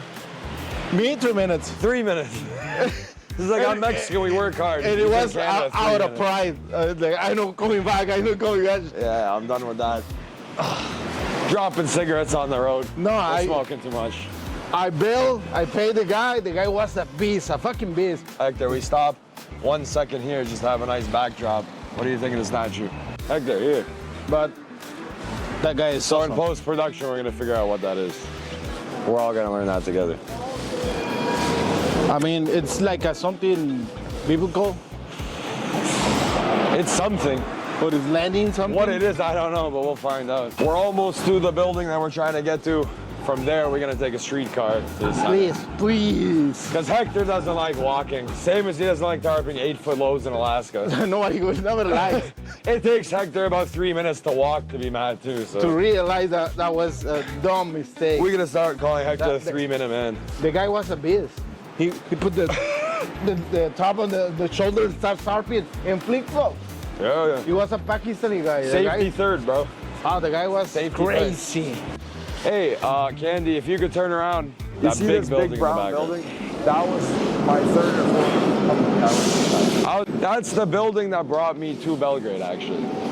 And we'll go check it out on the way to the Senate. So yeah, Hector, man. All right. I came to this city to dispatch 10 dry vans in this market. That was like 2 years ago, maybe. Maybe a little less.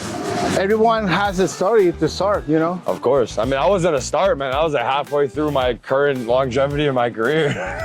That's not a starting story. That's a starting story of this city, but not of my career, that's for sure. We're actually coming up on the building we're trying to get to. Maybe we're gonna cut the filming here and regroup once we're there.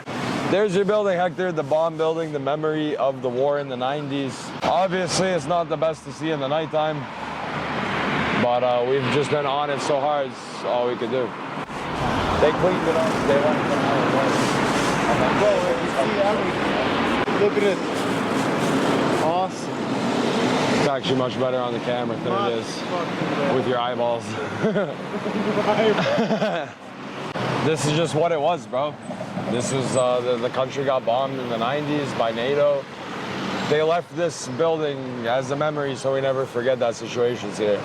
I say we as a Serbian citizen, but obviously I wasn't here. I didn't feel the hardships. Most of my family was Canadian, so I will not talk that we doesn't really mean what it should. I will not talk politics, but war is always a bad situation, you know, for the kids. For the people, the citizens. For the people. So, like I said, we doesn't really fit in a situation like this, but this is still my country. I'm here, so. Yeah. The bombed building, a reminder of everything this place has been through. But just as the day was picking up, Alex got hit with an emergency call. He had to head back to the apartment to handle it. The plan was to meet up later, but sometimes things don't go as planned. Candy and Hector walked around town. The city had one last surprise waiting for us. We turned the corner and walked straight into it. A massive protest.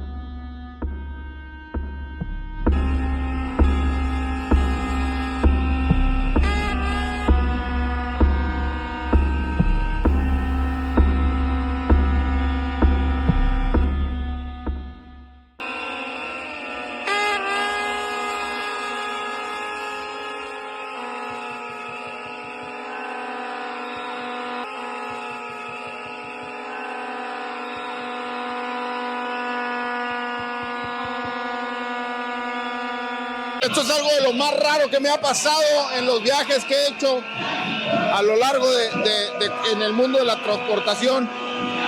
Aquí estos amigos están protestando por un tema político, hay un tema que les molesta en contra del gobierno y me encuentro un amigo serbio que está ondeando una bandera mexicana y le pregunto, ¿eres mexicano? Me dice, no, amamos a México, me uní, la gente está reclamando, todo el mundo tiene derecho a opinar.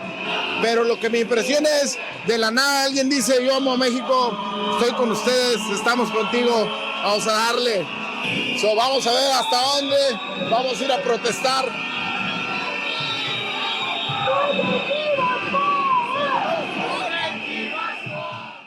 People want a better life. A good salary here is 800 euros, but bills and taxes cost over 500 euros just for a small house. It's pure survival. And if you take out a loan just to have your own apartment, you end up paying it off for half your life, so how are you supposed to live? Serbia deserves so much more. We're all working just to feed our families. But finally, the time has come for someone to do something about it. This is the next generation. This generation owns these streets. They own Serbia. It's been enough. It's also been enough for Hector. Fat guy got tired. He wanted to grab some food and just took it all in one last time. With his flight in the morning, we called it a night.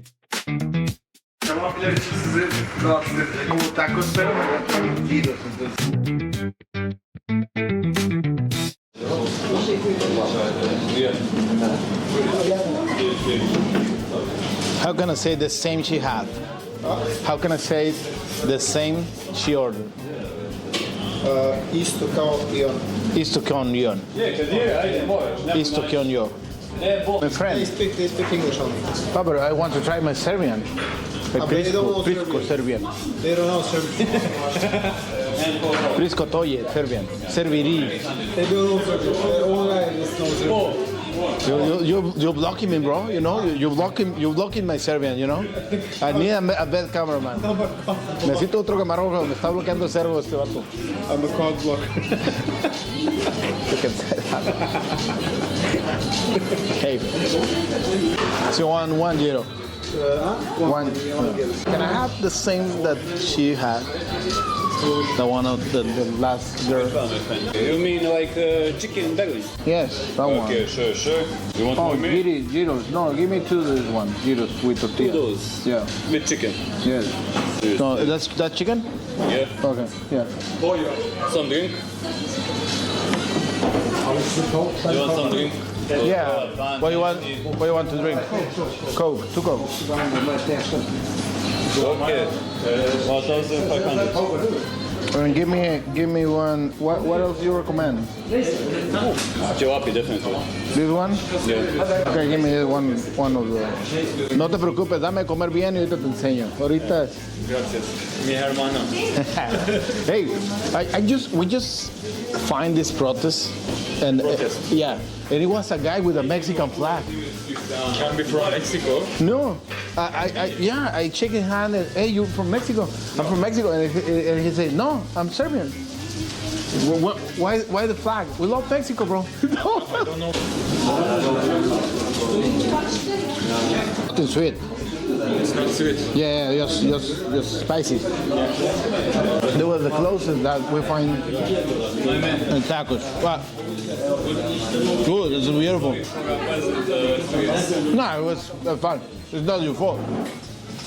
That fucking guy is a bum. He's from Mexico.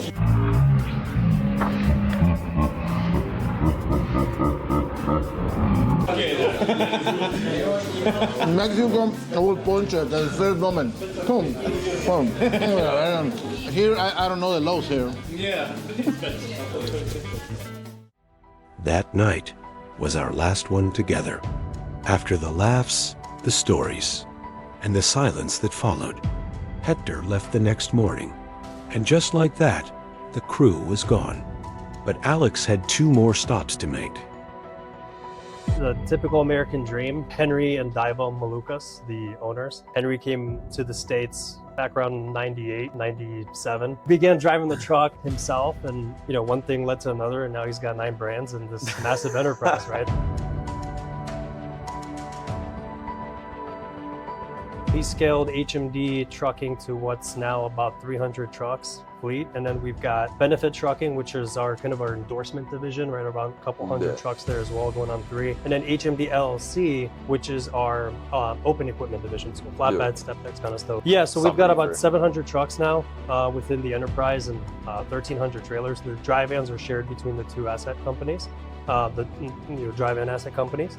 And then we've got HMD Transport, which is our more traditional brokerage company. HMD Financial, which is a factoring company. And then our most recent acquisition that was done in December of 23, Leaf Execution, which is more contractual in nature. It's more of a transportation management. We're able to provide a lot more visibility for some shippers too. Not everyone has the right tools in place. You're basically the in-house brokerage.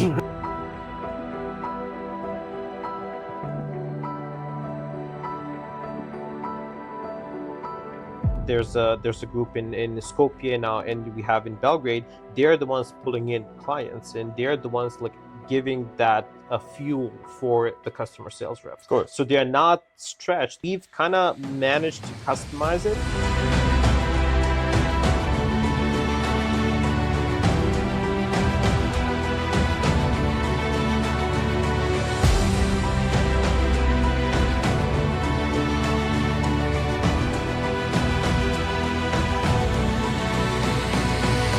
They don't do ops work. We have people tracking and tracing who are tied to the customer as well, and they're also incentivized with getting them tied. To Tailored the approach across the board. Exactly. For So the customer. everybody's then also incentivized, I myself included, to work more, to do the extra, the additional step, and just kind of have it better. Let's make it better. So you're just used to Chicago-based dispatcher, $3 a mile. That's kind of the conversation. Ripping your head off every load. And then you come out here and see an actual operation and what Nicola put together, and the carrier sides, customer sides. Having every Zoom Info HubSpot tool possible, and actually seeing how it's a built company and a real brokerage and a real team. There's a lot of work that has to go into the infrastructure and setting everything up overseas, right? There's European labor laws. It's those differ from the States. Getting people paid on time, right? There's issues with that. So, we've faced early on. People are very, very highly educated here. I think in the Balkan region, another huge plus is the cultural compatibility that they have. Almost everybody's been to university here. That was something that kind of shocked me coming from Canada to over here and meeting people. They're all like university educated for the most absolutely. part. Like a much greater percentage than North America, I would say. We had at some point the company was undergoing a restructure, like the whole thing. Customization for us specifically was to piggyback from that story of customer sales. They're doing cradle to the grave. However, they're not focusing on adding new clients. They're only focusing on the freight, and that's it. But the outbound sales team that we have, it's a team across, now even Puebla, Mexico. Yeah, I mean, HMD is growing like wildfire, so we're always hiring, especially, drivers, of course, and even office personnel. In the States, we've got a really great program for agents, so people with their book of business to be able to come in and leverage our resources, leverage our asset companies. Yeah, leverage all the things you guys are capable of. Yeah, absolutely. So, really big on that, but we're hiring everywhere. We've got offices in Lithuania, Ukraine, Serbia, Skopje, Macedonia. Puebla, Mexico is another office that we've got. That one's actually out of space. We're going to have to expand, but yeah, we do cross-border. We partnered with Cargado, really great company. Love those guys, very helpful. We started doing quite a bit through them. So, anyone who's got any experience in Mexico business, we're hiring. So feel free to reach out. We're very friendly, open to, have conversations. Future plans are to continue our expansion. So we currently have like 34 employees across the Belgrade office. So we plan to hopefully get to 50, but we do have an organic growth. So we work organically. We, get to a certain point where we see that we actually need additional help. As the need arises, you fill it in. Yeah. So that slowly, that's how the whole, it's not just the brokerage, but every single division, and the whole company, HMD has been working. We don't have like overnight, you got 2,000 trucks. Like overnight. No. You have an organic growth. You guys are growing slow but steady.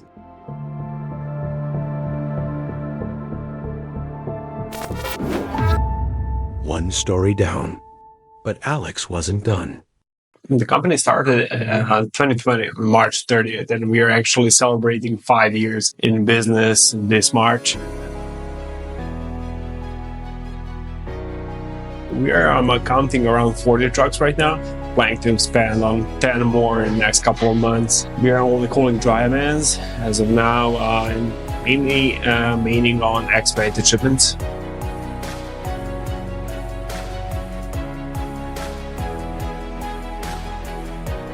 80% of our work is expedited shipments. Unlike other carriers, we are trying not to rely on the market as is. We're working with. You guys do a lot more direct stuff. Yeah, Not like so much five to spot. seven customers.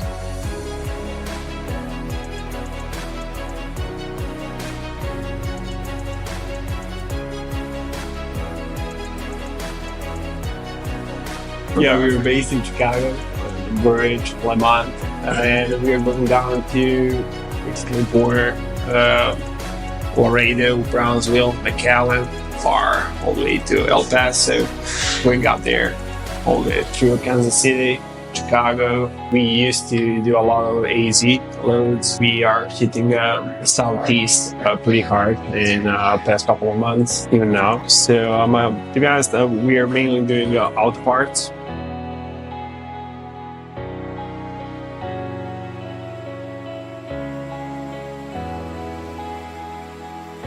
Each and every hub is pinpointed on a map. Split is right now around 70-30, with 70 being a company trucks. I think we can provide more quality with our units, with our drivers.